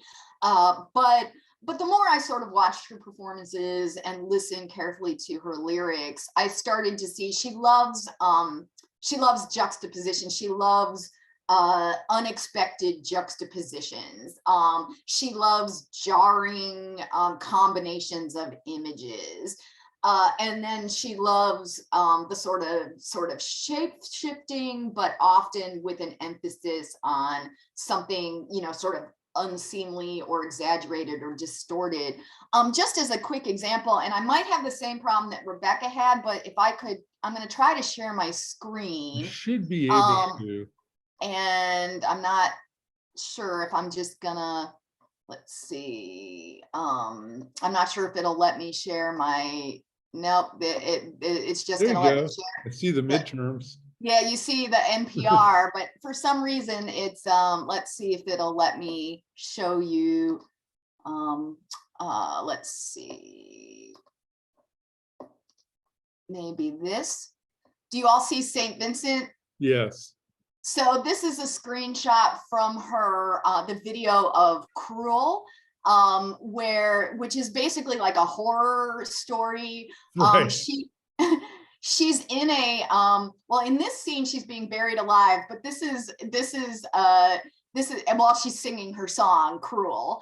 But this is after she has, she was in a convenience store at a gas station, and she helps this girl in a wheelchair find a lost toy, and then and as a result of that, she gets kidnapped and by this man and these children, and they basically make her act like a wife and a mother, and they sit around and judge her, and then they bury her alive. So it's like really a horror. Yes. It's definitely a horror story, and the dirt is coming up. So it's very Poe, buried alive, you know.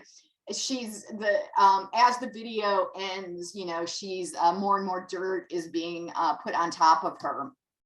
Another example of the grotesque that I think is some of the stuff that really relates to Siouxsie and the Banshees. There's a video for Los Ageless Yeah. that Those is videos, the talk videos you describe are extensively a about. trip. So there she Yeah. is, like getting her plastic surgery kind of done, and with those like talon-like nurse hands, Yeah. and her skin being pulled. I mean, it's very grotesque. And this video goes on to have all kinds of image. There's an image where she's doing yoga with these other figures, and they all have yoga clothes on that match the environment that they're in. And then she's like at a spa where there's like this goo crawling up her legs, like the Yes. implication, you know, it's very weird, and it's very grotesque, and so she likes a lot of horror tropes in her Mhm. videos, and a lot of images. I And talk they're about, related, the horror tropes are related specifically to her femininity or womanhood. yeah, yes, So that's, and you know, absolutely. She's examining gender. I think a lot in the ways that Siouxsie Sioux is the idea of constructed femininity, particularly in the Mass Seduction album, mm, and all the videos like Los Angeles associated with that. But I think she's just exploring, I think she's using the grotesque to certainly examine gender, but also to examine this idea of the constructed self. And so I think the Frankenstein references that have come up before Right. kind of fit a lot of what she's saying, because she's very much working with the idea of constructing this grotesque self, which I think is really interesting, and constantly dealing with the, you know, what is authenticity in the context of in the context of power relationships that the Gothic always deals with, but also in the context of femininity, with that, which that Los Angeles video is very much about, the spa treatment, but it's terrifying kind of a thing. But also she does a lot with the idea of the constructing the self, but it turns out to be like a broken or a grotesque self, Right. that can't quite connect with other people, or that's isolated. You know, lines like, you know, I try to tell you I love you, but it comes out all sick, which is one of the Yeah. also lines from Los Angeles. So these jarring juxtapositions between artificiality and authenticity kind of put through with Gothic. Yeah. So Okay. So that's- so those are some of the things that I deal with. Yeah. Yeah. I mean, the video, your discussion of the videos in your chapter really stand out because the images they put along with the music and how she starts saying I one gotta thing and tell then you, she it's turns in it the into first something 5 else days. after the I third was really kind of repetition. surprised Um, that religion. I yeah. think he got it wrong. I can't quite hear you, Jeff. Are you trying to ask a question?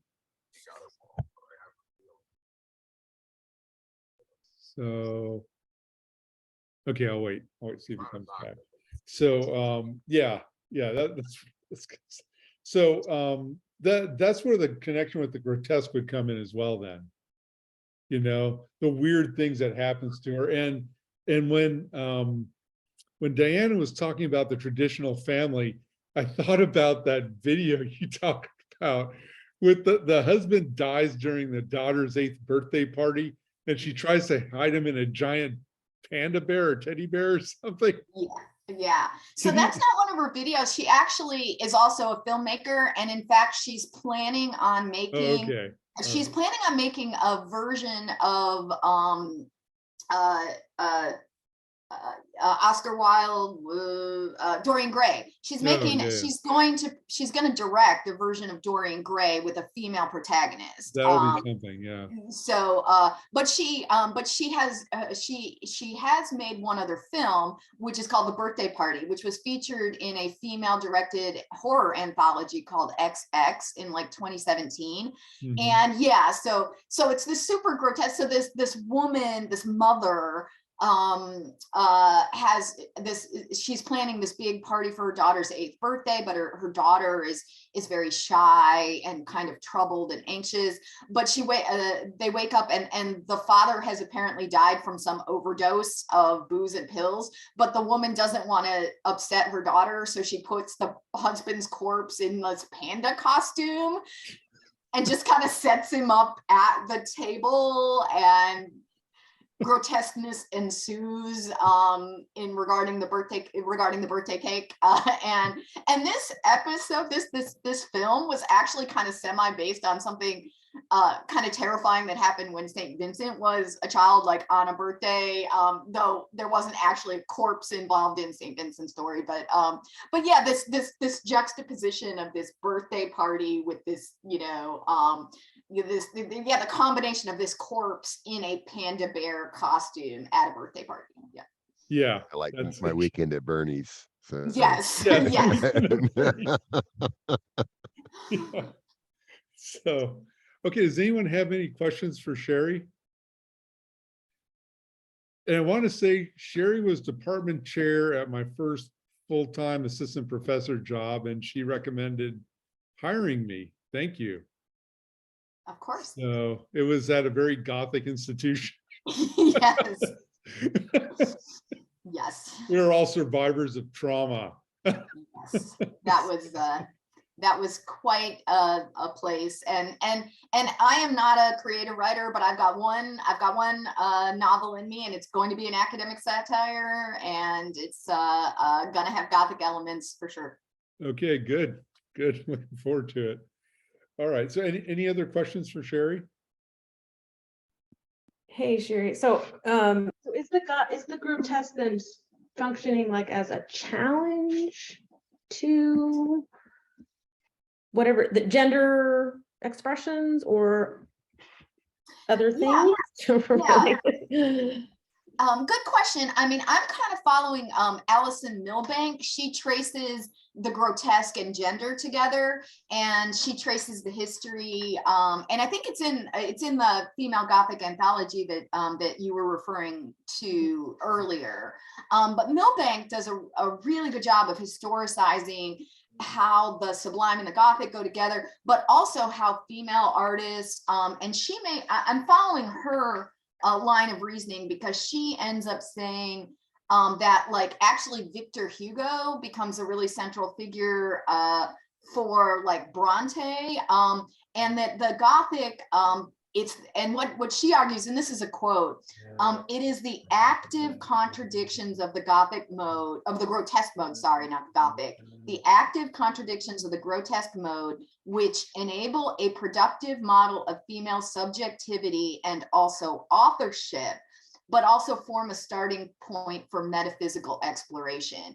So part of what I'm arguing is that, yeah, the grotesque is a way of imagining female subjectivity under patriarchy, but it's also just a way of asking metaphysical and ontological questions. So that's why I think that that a lot of her work is about identity, and it's about gender and identity, but it's also about many ways of not fitting in. And I think she likes grotesque images.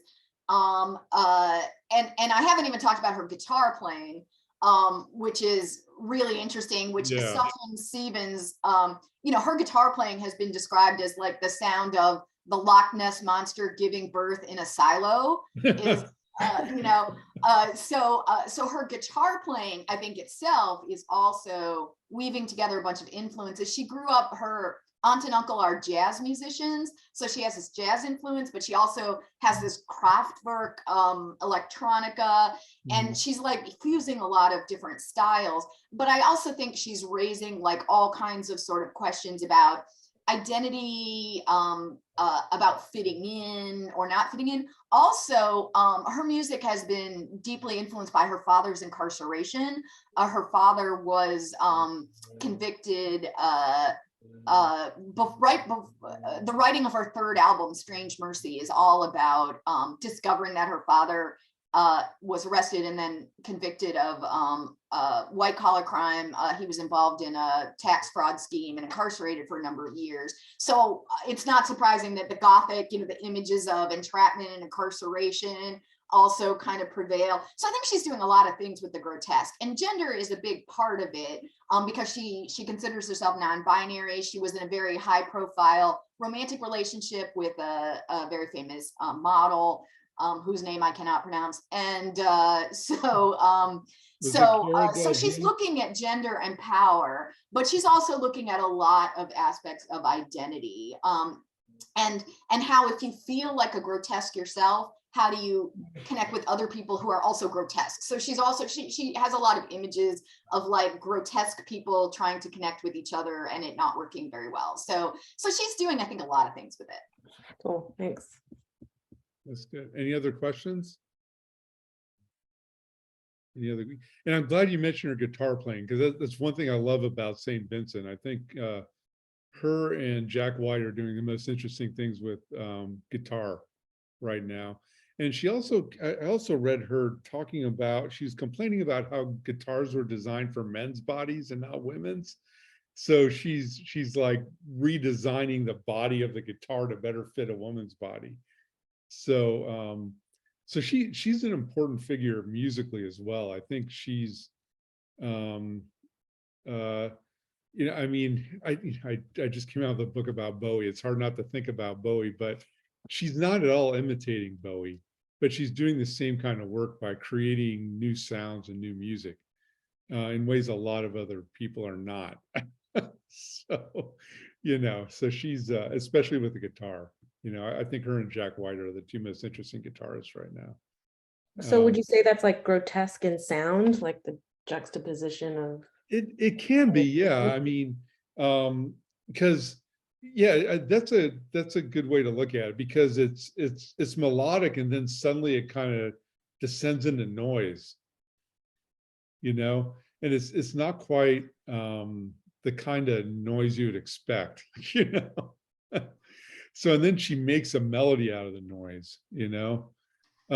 So yeah, I think you could say her guitar playing reflects the aesthetics of the grotesque as well. Yeah, I don't have it with me. I actually left my copy of the book at my office and I'm at home. But I have yeah. I have a section of the essay where I talk about the really interesting ways that reviewers talk about her sound. Yes. And I don't have it with me, but it's really interesting. That they and I think it's that grotesque element, the way she fuses different genres, that itself is kind of fits those earlier definitions of the grotesque, not having anything to do with being gross, but the idea of unexpected combinations of sounds. I think fits in the way that a lot of the reviewers try to talk about. They have a hard time describing her sound. And like I said, I don't have the book. I have a shortened form, but I don't have that particular. But there's a part where I talk about how reviewers describe the juxtapositions of her sound. Is that the section St. Vincent's hybrid work? That might. I think because she's saying, let's see, like Bowie. Yeah, I mean, it's impossible to get away from it. Clark synthesizes a wide range of influences and aesthetic forms and has described herself as a fan of taking concepts that are supposed to be for other mediums, from art, from theater, and applying those concepts to what I do.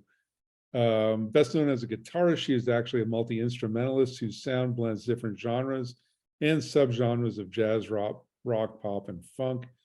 One critic refers to her as a study in dualism, who sings with a fragile beauty while making her guitar scream in uniquely harsh tones in songs that exemplify the fine line between order and chaos.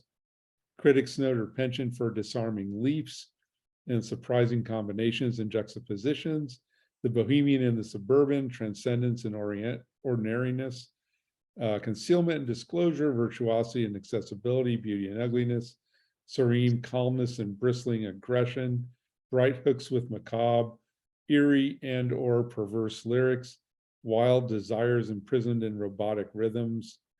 Marry Me has been described as dancing around a tricky little guitar pattern, and Clark's sweet vocal melodies until the grace of the track suddenly gives way to explosive guitar, the previous precision dissolved into distorted passion. So is that Yeah, that's the part that yeah, that would be the part, right?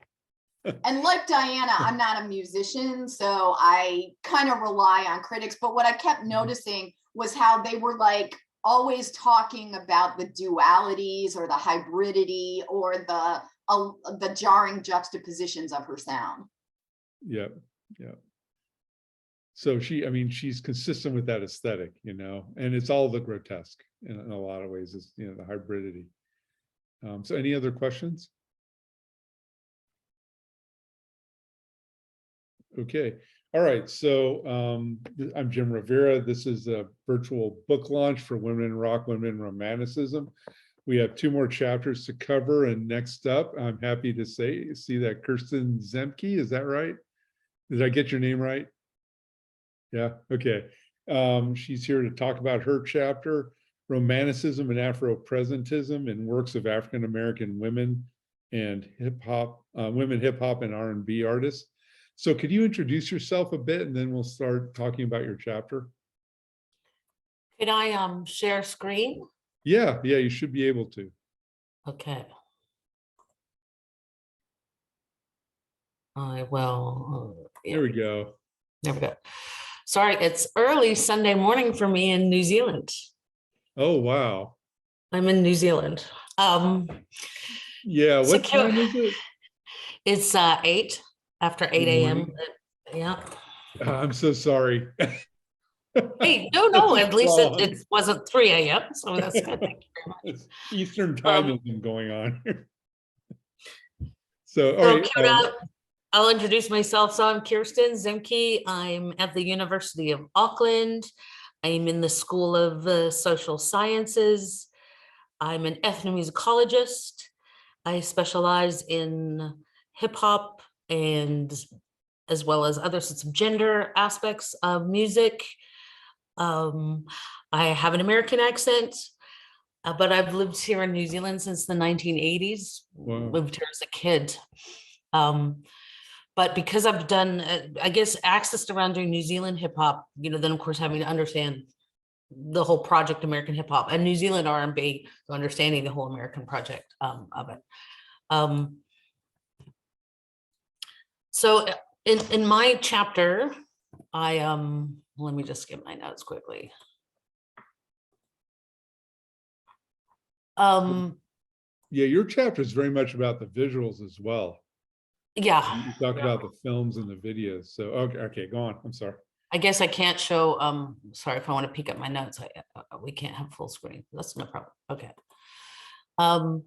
So I chose some videos because they had elements of romanticism and, and also wanted to make sure that, our popular music dialogue is engaged with, artists of color as well. Thank you. But then it forced me to unpack what romanticism means in relation to race. Right. And so then in my deep dive sort of ended up coming across other things with like Afropresentism, which luckily I'd done a lot of work on Afrofuturism. So I don't know how much other people know about it, but so it ended up being this really philosophical deep dive, especially in regards to race. So one of the problems with romanticism is it's actually super racist. So where does that make space for applying it to Black musics? And part of its romanticism is that sort of part of its racism is that sort of racist obsession that you think it's benevolent with indigenous peoples, primitive peoples, their freedom, their sexuality, which is still racist, even though, they can say it's an appreciation, it's an emulation, it's an idealization, it's a longing. So the Romantic era is also when sort of anthropology and ethnomusicology, which is where I'm from, sort of developed, colonization, globalization, and this exotic, fascination with the other. And so, bringing this Englishness and Christianity and Western philosophy to all parts of the world and forcing it on people, and of course, genocide. Now, weirdly ironic is that one of the absolutely toxic racist philosophers, Gobineau, who was very aligned with Wagner,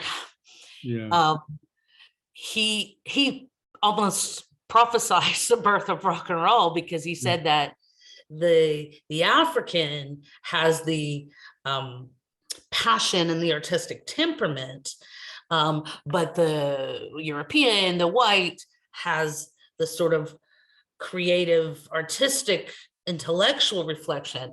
And so he sort of almost predicted what was then going to come in the 1950s, which is rock and roll, which is where we do see artists like Elvis, Buddy Holly, the Beatles, and the Rolling Stones sort of as part of the rock story, totally ignoring that they literally copied the music, even though they would acknowledge it. These artists themselves know where they got their music from, but it was more a reflection of the audiences and what they chose to have as the visual manifestation of this music. Right. They wanted to hear a young, sexy Elvis, not an 80-year-old Black dude from Alabama, even though Elvis would acknowledge that was where he got the music and that, he loved it. So the three videos I looked at, one is Missy Elliott, Lose Control. And, this is interesting to have sort of elements of pastoralism in nature in a hip hop video, especially when a lot of Black music's, they'll be tagged, that's still used in radio and the Grammys and stuff, urban. Right. So to sort of having these pastoral scenes. But when I looked closer at Missy Elliott's video, these were in slave cabins, and it's actually got voodoo that's sort of floating around. And so then I also got into this deep dive about Afro-Caribbeans and the sort of location of the South as this nexus between the Caribbean and the sort of factory mills of the North. And this is going to feature later in talking about Afropresentism, which is more global than Afrofuturism. Now, Erykah Badu's video, so she's, hip hop, urban, R&B. Her video for On and On, which is a really important sort of track in her trajectory and story was all based on echoing or homage to this film, The Color Purple, 1985 film, which is based on Alice Walker's novel. So it's all, this sort of antebellum South, Black sisterhood. It's also got a link to Africa. So again, this sort of global element instead of just African-American. And then the third video was Beyonce's Lemonade, which obviously is a really long visual album. It has a lot of elements, but I was interested in the parts of this sort of pastoral antebellum, historical nostalgic element. This is a great still from the video that looks like it might be about baptism, but it also echoes a true story when a number of women, rather than be enslaved, jumped off the ship to kill themselves. So I've got stills from Daughter of the Dust film from 1991, which is what it's really echoing. This is Beyonce's, and then these are the film, and you can see just the visually. So these two are Beyonce. You can see Beyonce's little girl there. It's probably not so little anymore. And this is the film. This is Beyonce, this is the film, this is Beyonce, this is the film. So it's definitely an homage. So it also, besides the sort of pastoral, sort of soaked visuals, you also have this sort of cross-referencing of intertextuality with film here and with the novel of Color Purple in the other video. So this led me to this other aesthetic called Afro-presentism, which is still sort of embryonic. I don't hear a lot of people talk about it, but the term was coined by Nima Gither. And it does have a lot about the Afro diaspora and not just United States. And it's about reclaiming space and time. So while this could look like elements of Romanticism, I sort of felt it was more useful to look at Afro-presentism, which I sort of, in order to understand Afro-presentism, you have to understand Afrofuturism first. So I've got some Afrofuturist vibes. And Afrofuturism is really about the edges. It's sort of ancient Egypt or sort of pre-colonial Africa, and then this future. And it does have a very, there's elements of it that are very pessimistic. There's Afro-pessimism as well, like that slide of remembering the women that chose to drown themselves rather than become enslaved. So there's Janelle Monáe, one of the artists I'm going to talk about in a minute. So you get the Egypt and you get the far-flung future, where is the place of Black folks in the future? Right. And creating this world. There's Solange. So Nima Gither's concept was developed because she's an artistic curator. And so just, that's why I want to show slides today, because visually it's so stunning. Right. So this is one of the artists that she brought into it. And this is Stan Squirewell. So you can see the sort of literal, sort of romantic clothing and styles of busts and art, but with Blackness. And this is a rapper using his face and this is another artist, Elizabeth Columba. So you see these figures. And so you can see that aesthetic in those videos. Charles White, and even more possibly famous now is Kehinde Wiley. So he's got young Black men, but with colors and florals. And then the sort of European sort of portrait style. And he's also very famous because he was chosen to do portrait of Obama. So obviously Obama understood this sort of aesthetic nexus that was happening. And so then I saw some other videos that I felt were really Afro-presentist, showing those elements of the Afro diaspora, of more positivity than Afrofuturism, and not Romanticism, right? So it's not the more sort of, Western European style. There's a great track by Janelle Monáe called Django Jane. And so she's, dressed as a sort of African leader. It's a woman. She's also famously sort of queer as well. But yet the songs are about technology and postmodernism and modernity. And then Beyonce again, her video for, it's by the Carter, so it's her and her husband Jay-Z, Ape Shit 2018. They famously rented out the whole Louvre gallery so they could film this video. And so they filmed themselves in front of all this iconic Western art. And there's obviously heaps of stills from the video, but having, you know, sort of Black bodies in this space. So I felt like it echoed this chapter in this space of Western Romanticism. And so even, you know, they're dressed in Egyptian clothing, and the one thing sort of highlighting that the pinnacle of, you know, Western culture is Egypt, which is Africa, you know, sort of the sort of whole irony of that all. And here, women of various shades of Blackness dancing in front of the coronation of Napoleon, which has actually got Josephine in it, but so all about colonization to put themselves in front of this. So this is Rihanna. So I didn't mention it in the article, but just so other artists playing with this sort of aesthetic. And this is Missy Elliott again, playing with this aesthetic. You see future, past, nostalgia, contemporary, Afro diaspora with the earrings and the color and that sort of thing. Yeah, so that's great. The visuals chapter. really make it, you know, happen for me, because reading about it's one thing, but seeing what you're describing. And I know it's too hard, and this is possibly something all of us that write about music with, you know, the licensing of getting photographs or art. And I guess the future publications we will be able to link, you know, like will there be books in the future? I don't know. I like a book, but being able to link to watch a video to bring it to life, or I mean, if have a look at the someone painting. gets the book electronically, I think the links in the bibliography should be live. So we, you know, that would help. Well, and all of us were doing very visual things too, you know, so, you know, we're writing, we're putting in text these things about, and audio, you know, music, trying to describe music, and, you know, others have mentioned that. That's hard. And we're used to writing about text, right? Literary text. Yeah, that's right. See, that works. That would be sensible. That would have been more sensible for me to get into than writing about music. What do they say? It's like dancing about architecture. Yeah. Yeah, right. So I'm trying to connect Afro-presentism and Romanticism. Like how because there's an element of nostalgia apparently in Afro-presentism, and that's an important element of Romanticism, especially, you know, very early on in the Athenaeum. You know, the I don't know which Schlegel was, but you know, he mentions that, you know, even Roman works that appear in the present become romantic. So it's not just that the work was romantic then, but when it reappears in the present, it becomes romantic.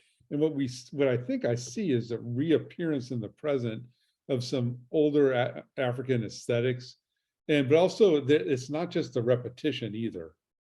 I mean, they're not just showing traditional African dress. You know, it's like it's being reinvented. It's a remix. Yeah, it's a remix. Yes. Which is what you were describing anyway. You know, bringing the Roman thing into the, you know, different contexts is a remix too, and that sort of palimpsest layering of time and place and connection and ethnicity. I mean, even though the old Greek statues supposedly were painted and they were darker skins, but you get, you know, that stuff came out about sculpture, about Greek sculpture, that because they faded and they were white, that association with Greek culture and whiteness and white supremacy and Eurocentricity, when they were actually very brown dudes and ladies in the, you know, in the sculptures and quite gaudy. Actually, have you seen the pictures of it? They're very gaudy. It's like, thank God for the weathering of time. Yeah, but it shows we were having it wrong, you know, and that the iconization of whiteness and purity, you know, wasn't even based. It was a sort of a simulation. It wasn't in the art, you know, it wasn't, you're right. So would you say Afro-presentism, it's a critique of Romanticism while it reflects some of its characteristics? See, I would say it's not a critique. I would say it's a critique sort of Afrofuturism, which is, Afrofuturism is very much a rejection of whiteness, whereas Afro-presentism has got a lot more play, a lot more parody, a lot more humor. And because of its intertextuality, and temporality, Yeah. that it can play with romanticism and own it and play with it, but insert Blackness into it and have Blackness around it, in it, inside it, but in a separate space without having to live in romanticism, which excludes them. Right. It's That's exclusionary. Yeah. That's right. I mean, it was tough reading some parts of your chapter. It was really painful, but you Yeah. can't argue with it either, really. I mean, that's Yeah. kind of the movement as a whole. I mean, there are individual critiques of racism within Romanticism, like Blake's visions of the Daughters of Albion and Little Black Boy. But I wouldn't say that's characteristic of the movement as a whole. And you have Rousseau at the very beginning of it. I mean, he's a contested figure. You know, we're going back to Lovejoy and Babbitt arguing in PMLA, you know, but you know, the idea of the noble savage, which you bring up, you know, and I mean, it sounds like it's an idealization, but it's denying them civilization status. Yeah, which is just You know. flat out incorrect. Right. Yeah. So I mean, But no, I think it's important, you know, to acknowledge it and to have it in the space that, you know, and problematize it and just live with its awkwardness. right. You know, Yes. Thank you. romanticism. Yeah. Yeah, your chapter was really important to me, and I'm grateful, you know, because you do that. You know, you just put the awkwardness in her face, and here you got to live with it. So Yeah, and you know, our romantic figures. Obviously, Wagner is a big extreme. One, or is he? You know, or is he just you know, a manifestation of what it was always going to culminate? That romanticism was always going to culminate in. You know. right. Which is a shame, because obviously people had other hopes for the project. Right. Yeah. So, okay, well, any questions? Any questions? Yeah, that was so interesting, and I loved having the images. Again, I haven't read your chapter yet, so maybe you deal with this, but I'm curious about it sounds like you added pictures that you didn't, and artists you didn't talk about in the paper to these presentations. But I was thinking about the Beyonce in the Louvre part. So do you talk about and there you were talking about Black bodies appearing in white spaces. Do you do something with like reversing the gaze? Because we've talked, you know, in different chapters about the male gaze and subverting the male gaze, or what happens do you talk about like the white gaze, or can you reflect on how the material that you covered deals with that? All that stuff represented is in the chapter. The Oh, chapter, okay. this story I told is the chapter. Oh, okay. Yeah. It was the intention of the chapter, and then luckily, you know, that stuff is all in there. Oh, so you just mean that we wouldn't have the actual pictures in the book? Correct. Okay. Yeah.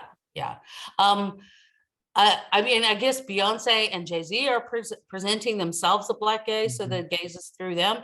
But ironically, there are Black faces all over the Louvre, right? Like in the paintings.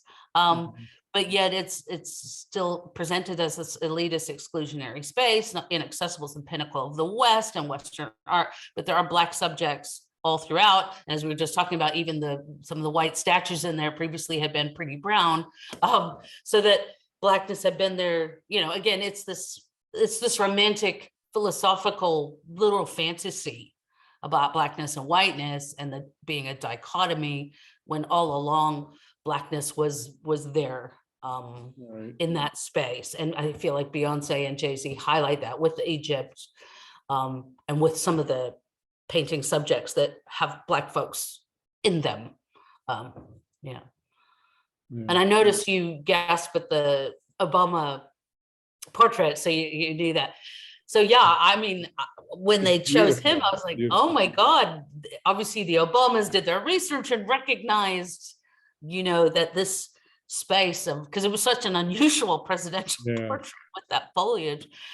But it's when you look at Wiley's whole work, because it is about gender and race and this contradiction of what you would think of as sort of a, you know, a masculine Black figure with you know, natural and botanical Right.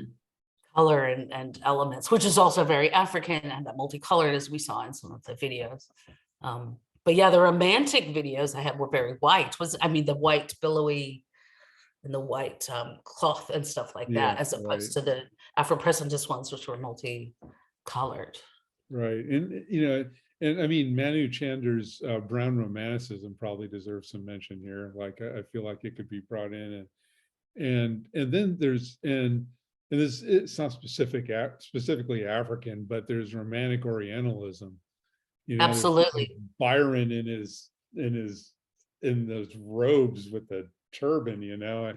And all the India stuff, you know, those Yeah, great right. Indian films, you know, about the whites in India with their white billowy dresses and little Yes. umbrellas, sipping tea in the veranda.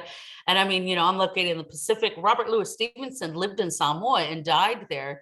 And so we have this weird, anyway, sort of, the romanticism of other spaces, you know, would be a great, you know, great, like next an project addition, as well, wouldn't way to it? go But from yeah, there. some of those films in India of that Right. era. So, okay, so any more questions? Any further questions? Looking online here. Okay, well, thank you. Thank you very much. It's a great chapter. And this is a virtual book launch for Women in Rock, Women in Romanticism. We have one more chapter to discuss, which is mine. I kind of try and theorize the whole thing. And I got a point. I don't know if I should say this, but first line of the acknowledgements, many thanks go out to Roger Whitman. That's Roger Whitson. Okay. I was preparing for an American Lit class and then didn't read over the acknowledgement. I can't believe it. He's my friend. I love that guy. And he and Jason Whitaker provided a lot of good feedback at the proposal stage. And I need to thank Roger Whitson and Jason Whitaker. And I read that and died a little bit inside. So anyways, so past the introduction, chapter 1 is are Women in Rock, also Women in Romanticism. And Sherry and I are going to talk about that. So Sherry, did you want to start? Well, did you really, I mean, you introduced yourself at the very beginning, but some people have joined. Shouldn't you say a little bit about yourself? Yeah, I guess. I'm Dr. Jim Rovira, and I'm teaching here in Florida. I teach writing and literature. I've been in higher ed for 20 years. I've been nailed to the cross of the chair position, and I'm going to be starting gen ed program director soon. So I'm going to be hung back up on that cross a little bit. It's not as bad for me as it is for Diana, though. Don't get me wrong. This is what I'm doing is going to be a lot easier. Or Sherry, or any of you who are in different administrative positions. So I graduated in 2008, and I don't know. I mean, my perspective's a little different because I got married when I was 19. I didn't start college until I was 23, but I was reading the whole time. And I did wide reading in religion, philosophy, and literature, and a number of other subjects. And then I started my BA in English. It took a long time. I was married. I had kids. I was going to school full time or part time and working full time. And got my BA in '96 and my PhD in 2008. So you see, it took a long time. My first book was a heavy revision of my dissertation, which Sherry read 3 times as my chair to help me revise into publishable form. And that came out with Continuum. And then I started work immediately after on, because I thought about a different, and all these projects are kind of related in my head. I thought about a different way of reading literature, like, okay, let's use psychoanalysis to read Blake, but why? Okay, obviously the similarities are there, right?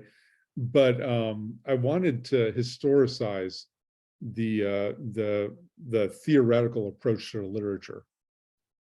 Okay, and that made me think of a way of combining history and theory. And my first project after my dissertation was this book that came out in 2019, 11 years later, Reading in Democracy as Democracy in Crisis, Interpretation, Theory, History. And that took a long time to find a home for. And that's where I come up with the idea of a condition response model. Historical conditions provoke similar responses. And that explains how, similar historical conditions can provoke similar responses. And that explains how and why we can use things like psychoanalysis to talk about, Plato maybe, or something like that.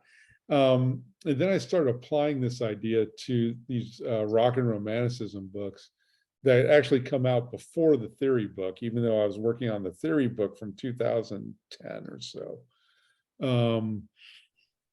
And then, the rock and romanticism, I've been in Ohio about 6 years. I wanted to do something for the state of Ohio. And I thought, well, rock and roll, And I talked to Lee Fernside, who I'm still collaborating with on different projects. Sherry knows her, and she was a art director there, professor of art, and she ran the gallery. And I told her I want to do something about Ohio and want to do an exhibit on rock and roll, like rock photography. I'd met this young girl at the time. She's a young woman now, Taylor Fix. I went to Best Buy to buy a camera for my daughter, and she was working with me, making sure I got the right camera. My daughter was down in Florida and I was in Ohio, so she was calling the Florida store to set up the stuff for her. I make the purchase up here. My daughter can go pick it up. And she was getting ready to go into a program at UCF. And while, I was like there for an hour, and Taylor started showing me her rock photographs. I thought, oh, that's what I want to do, an exhibit on Ohio rock photography.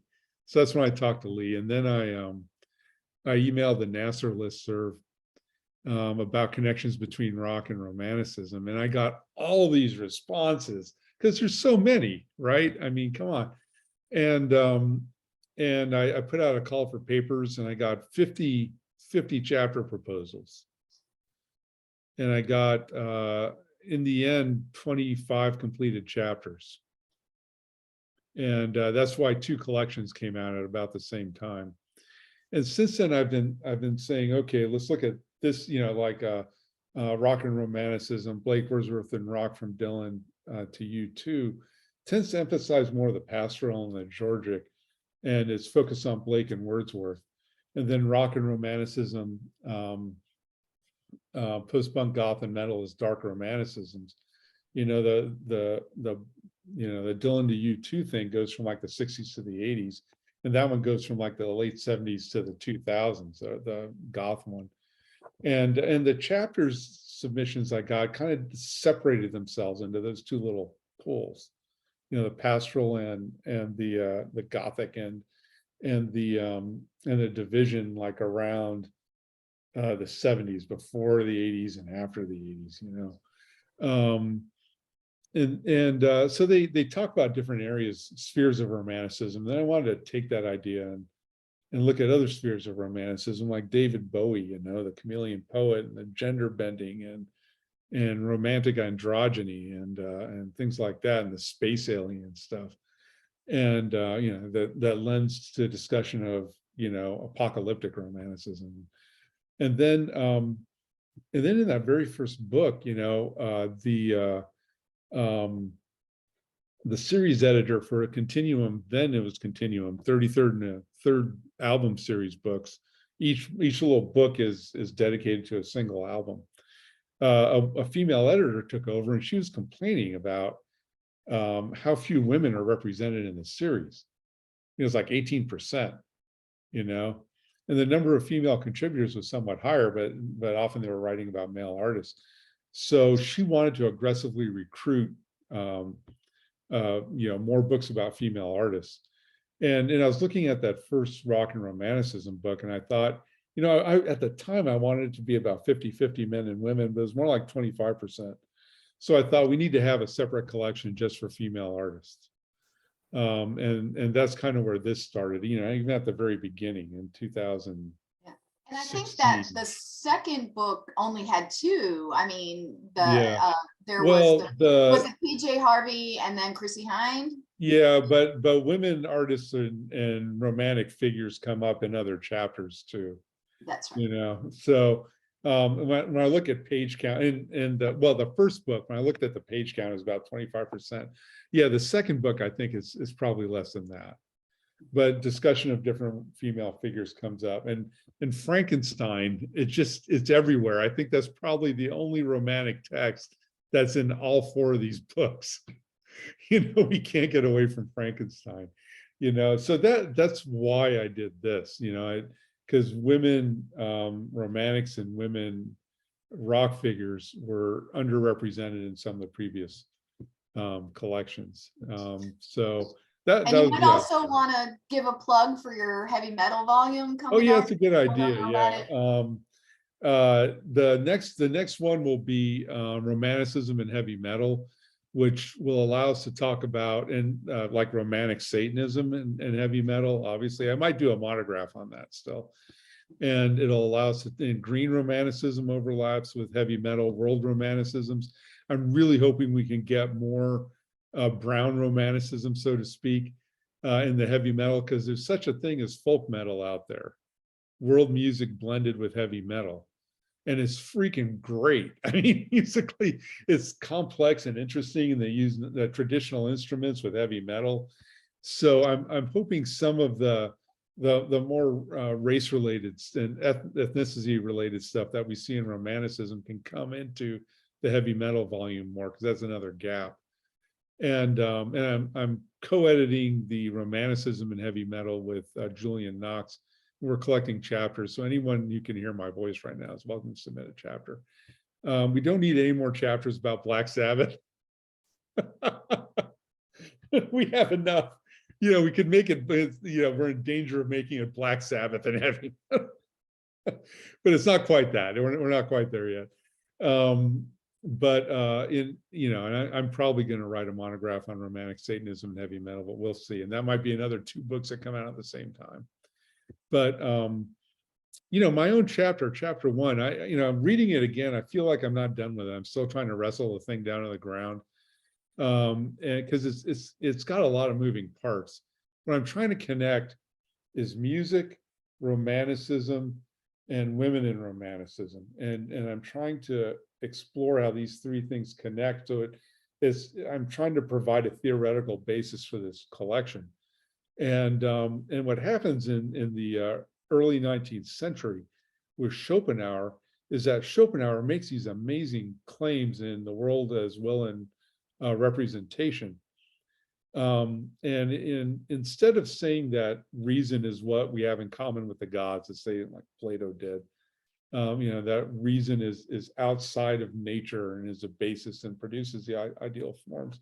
He says that will is that. And he subordinates reason to the natural order, right? The concept is a product of nature, and will is what's fundamentally outside of nature. So will projects ideal forms randomly. Okay, it's not self-reflective, and projects out ideal forms that are transformed into natural objects, and we get this whole manifold of nature.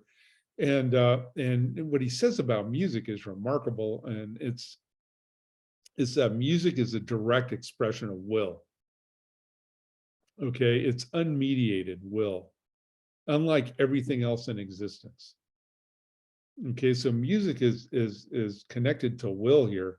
And what happens is, if you look at traditional Western philosophy, which is just misogynistic, okay, women, at best are traditionally second class citizens, because they have a subordinate relationship to reason, a stronger relationship to will, and they're more aligned with nature.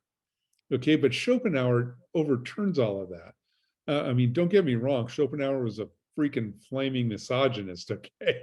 But his philosophy was the opposite of that, even if he didn't recognize it.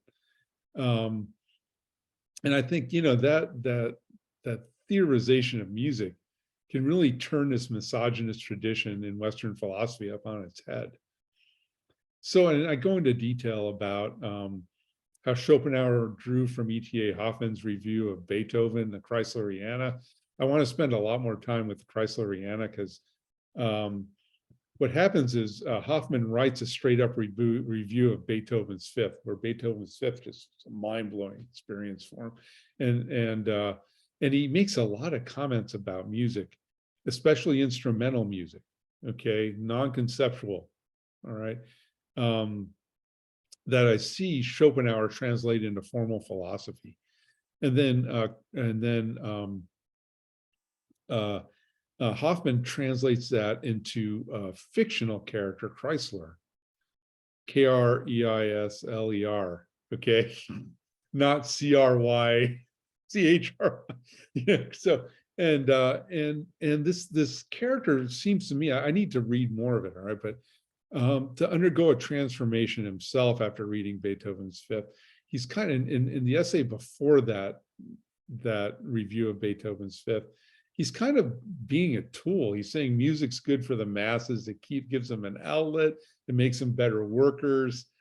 And we need to be polite and kind to musicians who are like children, which is how women have been viewed throughout history. Okay. And then the next essay is where he's listened to Beethoven's Fifth, and now he's on the other side. This is how I'm reading it. I need to read more. I'm not, this is where my mind is. So he has this flip, this transformation because of music, So I believe this changes or potentially changes the status of women. And then I need to connect that to British Romanticism. And I'm reading Romantic feminist scholarship, over since the 80s, I would say. And kind of doing an overview of it. And I see a lot of that there. It's just complicated. The women who are writing about Romantic women authors, Romantic era women authors, there's, some discussion about, female Romanticism, and that's kind of dropped. And then the emphasis kind of shifts to ambivalence, like, yeah, it's great that emotions are in now, but a romantic poet is a great man of feeling, and a great woman of feeling is just a woman, right? So the change in status is there, but they're ambivalent about it, and you don't necessarily see that reflect the recognition of that ambivalence. And then you also have the destabilization of gender binary, And what do you do with that? And I just came out of, I wrote the chapter on David Bowie and romantic androgyny, and for women to be independent of this patriarchal system, many times they feel like they have to destabilize a gender binary. But again, they're ambivalent about that, So I'm trying to work through all this in that first chapter. And that leads to women in rock, and what they're doing now, and consciously and deliberately or not, and sometimes it is conscious and deliberate, and sometimes it's not.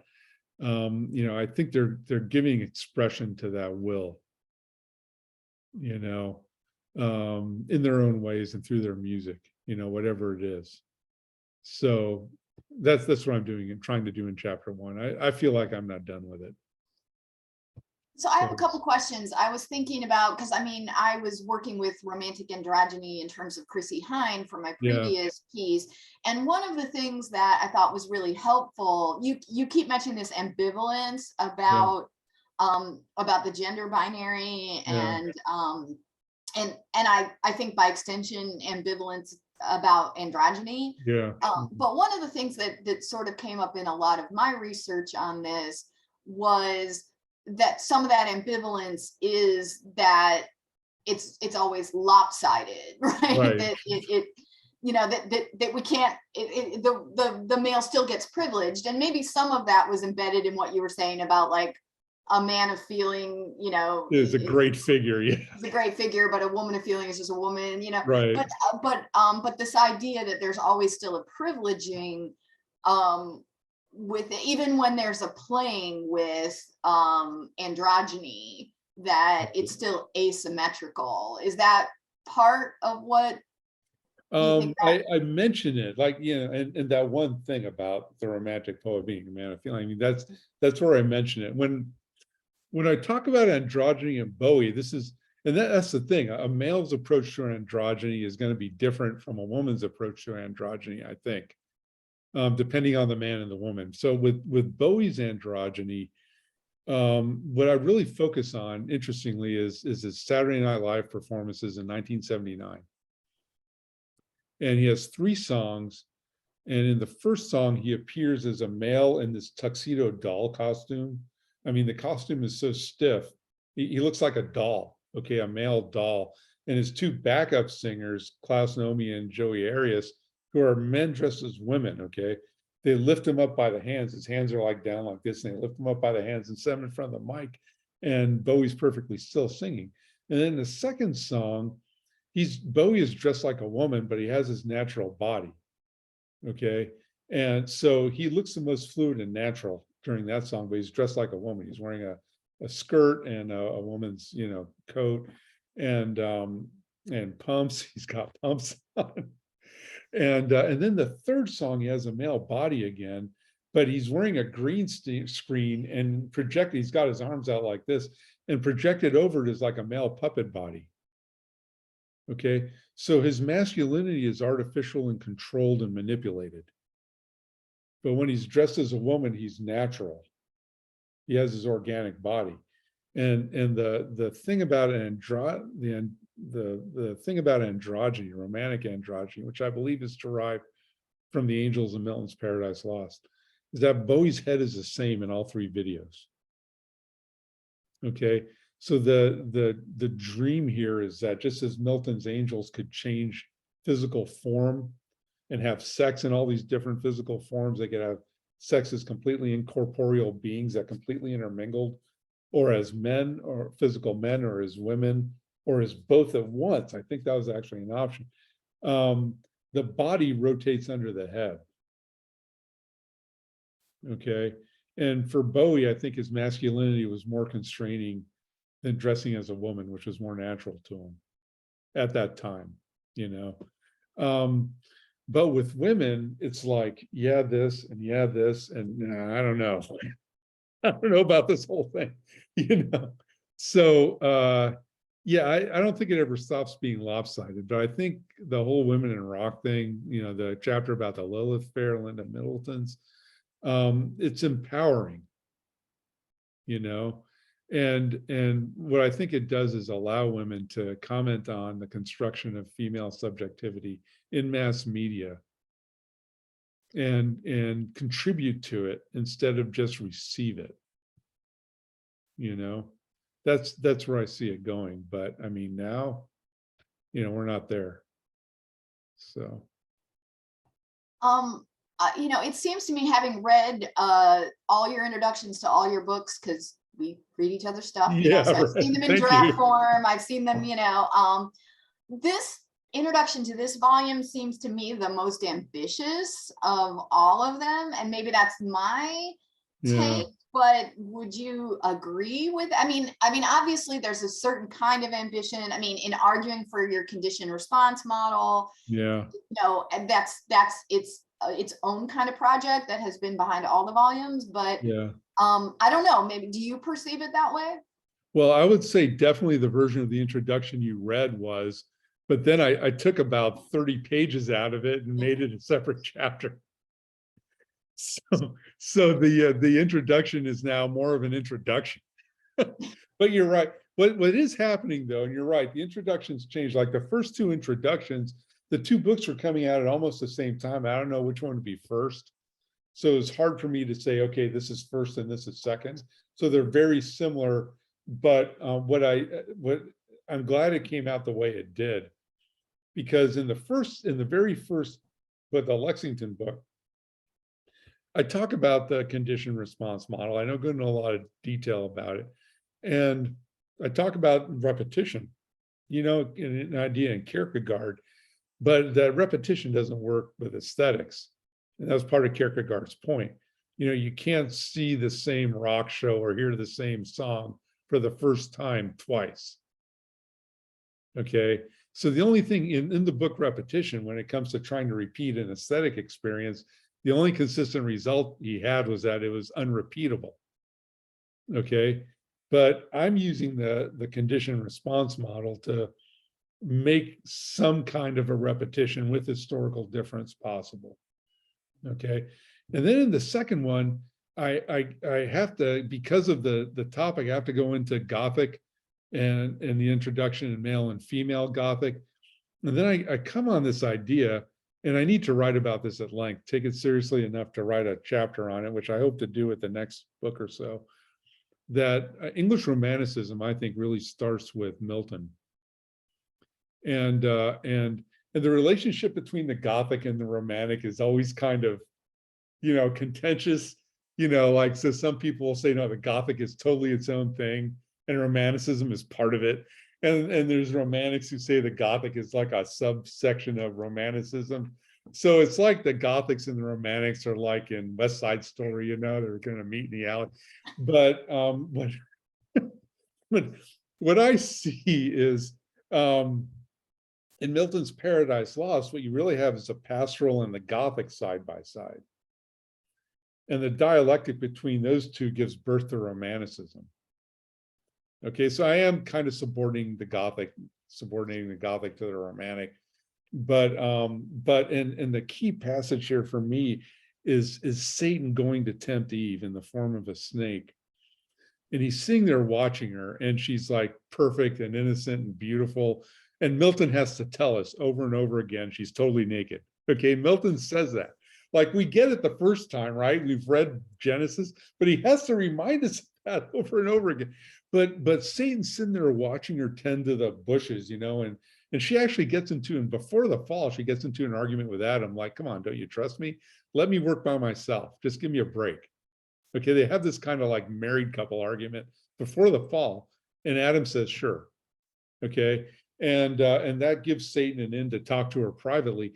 But when Satan is watching Eve, her perfect innocence and perfect beauty, he is almost overcome by her.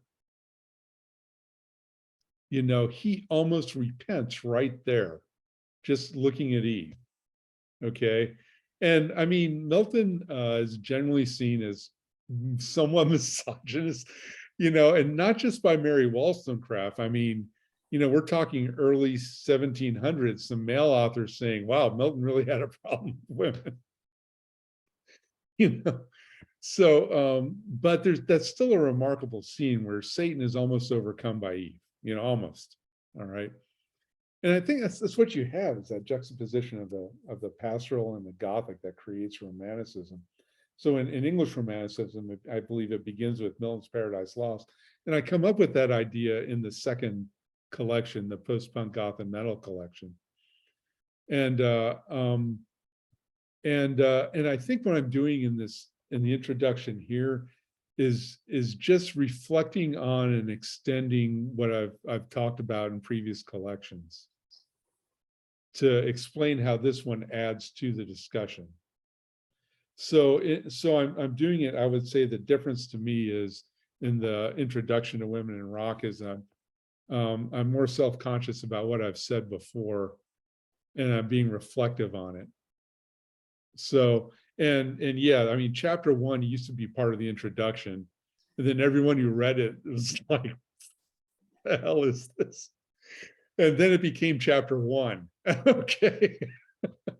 So the introduction to Women in Rock now is 7 pages long.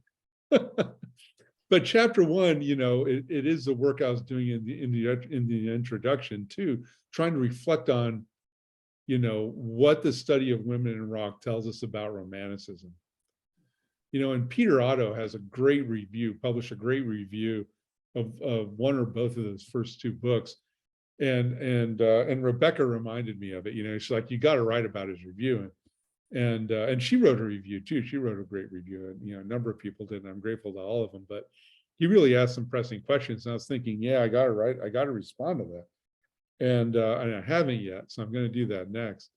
But were they just general about rock and Romanticism, or were they Yeah, he's asking about the project itself, you know, and about the insights it generates about Romanticism. Like it emphasized, he's one of his comments was that it's showing us facets of Romanticism that we hadn't noticed before. So does that mean that they're really facets of Romanticism? I mean, I got to reread the review again. Or is it, or are we discovering something new, you know? And Sarah and Louvie's Romanticism Against the Tide of Modernity, they subordinate Romanticism to the Enlightenment.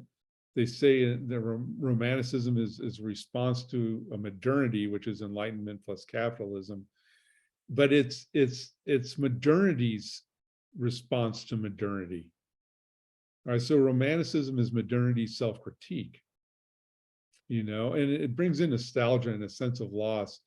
What modern civilization has brought about, isolating us and separating us from nature and each other, and the sense of loss and mourning that's associated with that, and why we keep looking to the past and bringing it back in, you know, which rock musicians do, you know. I mean, you know, taking William Blake and setting his music, his lyrics to their music, you know, that kind of thing.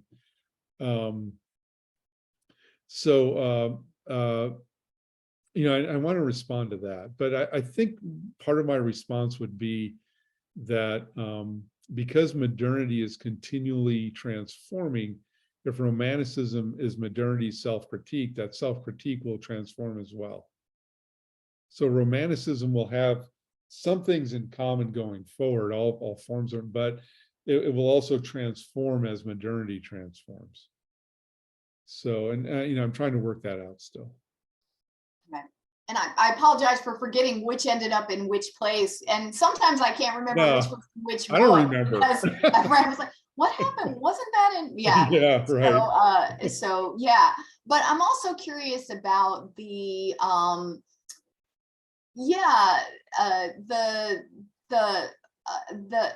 the philosophical element, which is more pronounced here, I think, than in yeah, it is definitely previous volumes. And why do you think that was so important for the women in rock, or more important for the women in rock? I guess part of what I'm asking is, it seems to me, and maybe this is unfair, I mean, and I haven't read it recently, but it seems to me that, you know, all of the volumes are historicized, but the previous volumes seem, or the Women in Rock volume seems to put philosophy as on the same level of historicization or as important, and maybe that's not, I don't know. No, or that's maybe fair. Yeah, I mean, chapter I spent is so about much time talking about Schopenhauer. I mean, Yeah, of course, that's a totally fair. Right. Well, the part of it was the opportunity to say something about music and Romanticism. And I had to take the opportunity with this collection. And part of it was the fact that he associated music as with a direct expression of will. Okay, so will in Romanticism and in you know, willfulness, that idea, it's usually associated with women who don't accept their place. And even in William Blake, you have this thing called female will. But Schopenhauer is taking will and making it the foundation of all existence. And he's subordinating reason to nature. He's saying reason is a product of nature. And that takes that little hierarchy and flips it upside down. So, and that's directly relevant to the place of women in Western philosophy and the relationship to music and Romanticism. You know, I think, at least in Germany in the early 19th century, music becomes instrumental music in particular, okay? Because it's not expressing the concept, right? There's no words. It becomes one of the primary expressions of Romanticism. And it inverts the whole misogynistic regime that kept women subordinate. And it still participates in it too. You know, but conceptually it subverts it. So I believe I had to follow that little path to connect women, Romanticism, and music. and I believe they are connected. You know, but I'm still, you know, I'd like to sit on the chapter a year and rewrite it. So, but again, the book has to come out sometime. So is there, can I jump in for a Yeah, second? yeah. So is there, I was gonna make a joke when this question was first asked. I was, well, Jim needs philosophy to understand women, and that's why he had to do that. But there's a little bit of truth in that. If you just do the historicizing, then you're sort of recapitulating the whole dynamic. Yeah, right. Then you don't theorize or philosophize it, that there's no way to upend the imbalance. But like you said, I mean, there's still some imbalance in the philosophy itself, but it almost needs another layer to sort of trick the history out of its imbalances. Yeah. That makes any sense, but No, it does. Yeah. I mean, and I think the key to it is, from what I understand of the chapter and the framing, and is sort of that the nonverbal, right? Like I mentioned earlier, the semiotic, which would be the pre-linguistic, which is the kind of, it's the avenue into an argument that you can make that sort of the female predates the male. Yeah. But that's why I said that during your chapter talk. I wish you brought up the semiotic 2 years ago. Right. Yeah. Because it totally fits, you know, that totally that should have been in there. Yeah. But I didn't make the connection. And then once you said it, it was totally obvious. Yeah. You know, but it's specifically instrumental music that rises to the top here. You know, non-linguistic. You know, and only instrumental music is given that privileged position as being a direct expression of will. You know. So that, and then when you make reason as being a product of material nature, you know, the concept is on the other side of the, you know, the concept allows you to perceive the ideal forms, you know, but, you know, concepts on the other side of them, but will is, and music is not. You know, music's a direct expression of the will, which has taken the central place in existence. You know, the thing that underlies it all. Everything comes from, you know, so that's why I went to philosophy, because philosophy allowed me to talk about music that way, specifically Schopenhauer.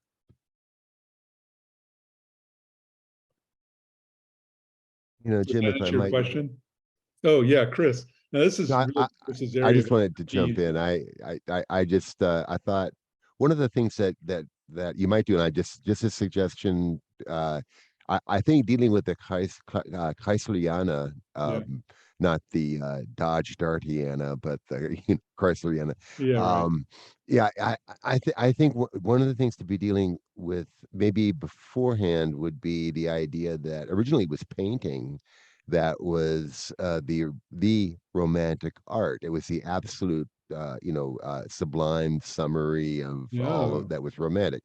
It comes through in I just mentioned that Herzensvergießungen, you know, the et cetera, by two guys, Tieck and this other guy named Wackenroder.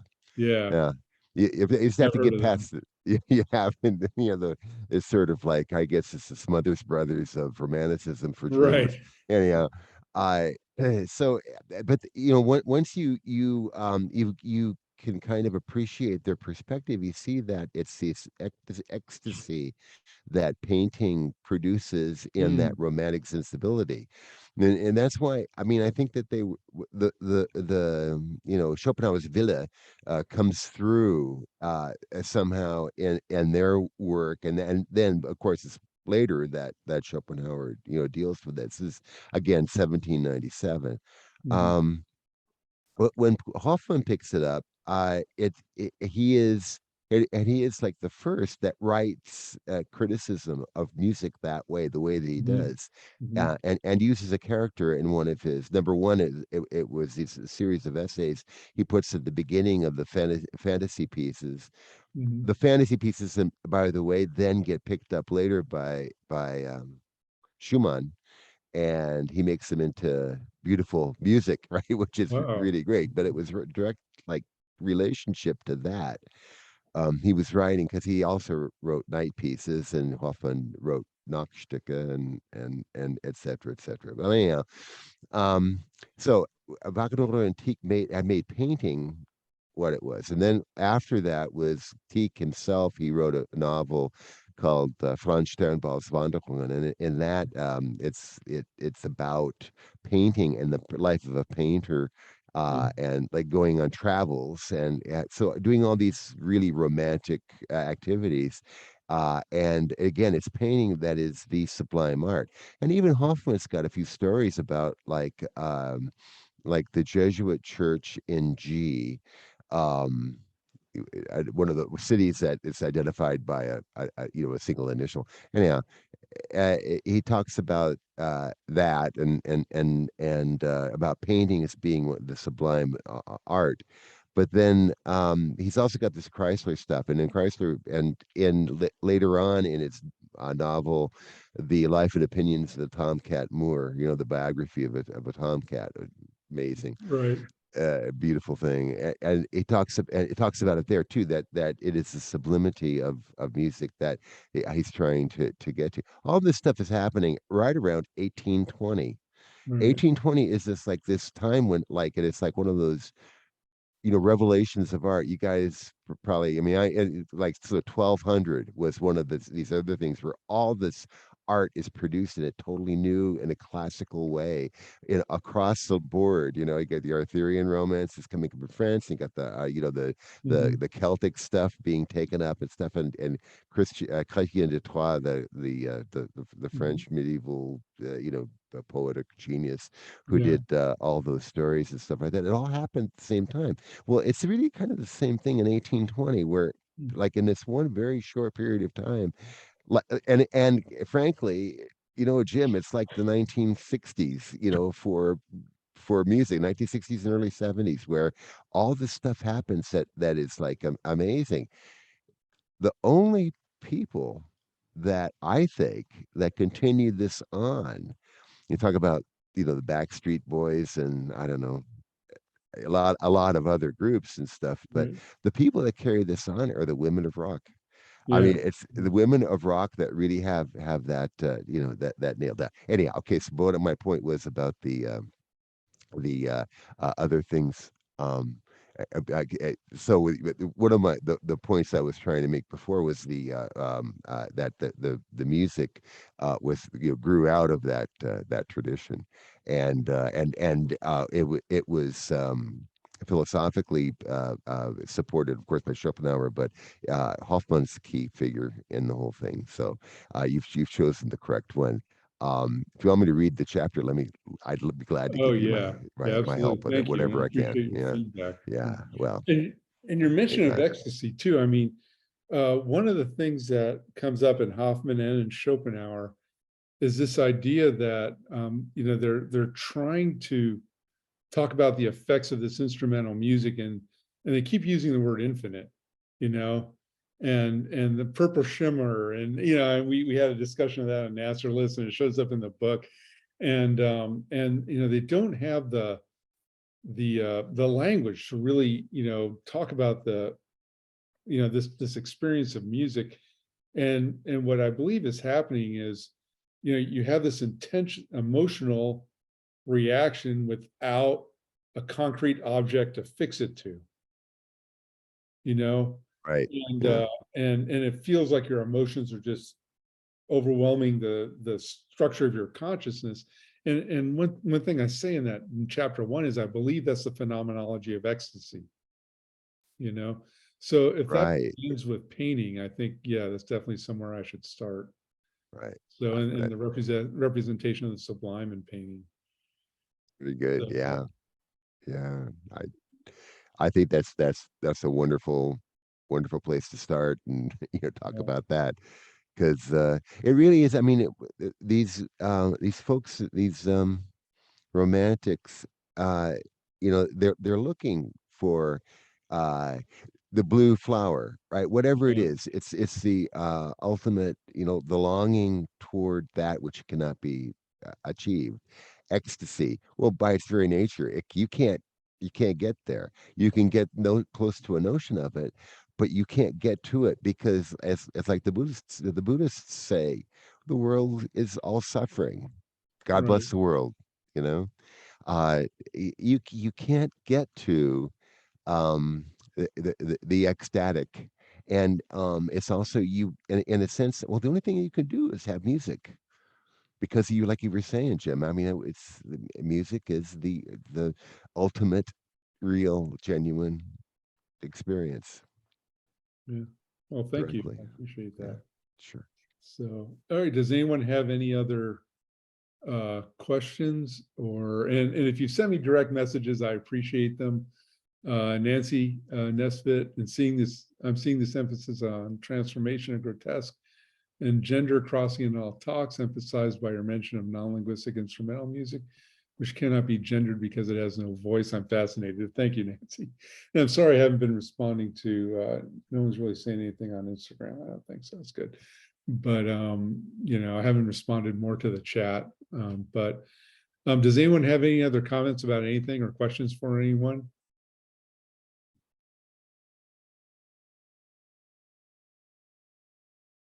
So, okay, I guess we can wrap it up. I want to thank everyone who contributed. You know, Rebecca and Sasha, Christopher, Alicia, Diana, Linda, Sherry, and Kirsten. Thank you all for your contributions. This has been a great project. Thank and I'm you. going to be pestering you on social media. So if you haven't completed the social, and again, we're wrapping up the virtual book launch for Women in Rock, Women in Romanticism. I did post a social media survey to the Women in Rock group, Google group. So if you haven't filled it out yet, even if you just fill it out to say, don't tag me, I'd appreciate it. Otherwise, you can provide your Instagram, Twitter, Facebook, you know, and I'll be posting to my blog about individual chapters, and I'll be posting to Instagram, and you know, all that work. Maybe I'll sell another 3 copies. So, and everyone, you know, of course, order it for your library, because it's really what it is. So, all right, is there anything else? This is random, but Chris has a distinctly romantic blanket on. There's foliage. Yeah. Yeah, there you go. Go ahead and talk, I Chris. couldn't help but think about that when like Kirsten was doing know? her presentation. You know that famous Obama portrait. Sorry, Byron, random. Orientalism, you know. It really is. I Need a blue flower on there. Yeah. the blue flower. Yeah, the blaue Blume. There it is, Yeah, man. there it is. All right. Yeah. Well, Listen, thank you Jim, all, and thank you for coming and for contributing and for making this book what it is. So, well, Jim, excuse me a second, but man, you did such a great job editing this Amazing, book, thank man. you. And we thank you. You were our leader, and you brought us through difficult times, you know. And thank you, you know, very, very much. I mean, we had COVID, we had, you know, a lot of frustration. You guys were teaching at the time, and so you were all, yeah, I mean, you know, it's really, really it's been a tough. crazy So couple of years. Yeah. couple of years been really, and to edit a book during that time, well, it takes, there's the deific sort of dimensions to that. So thank you very, very much. Well, thank you all for sticking with it. I really appreciate it. Thank you. So, all right, I will see you around, and I'll be bugging you on social media. And if you're online, if you're on Instagram, we're wrapping up a virtual book launch for Women in Rock, Women in Romanticism. All right, thank you all. Have a good one. I'm going to close out the Zoom meeting now and keep in touch. All right, thanks. Bye.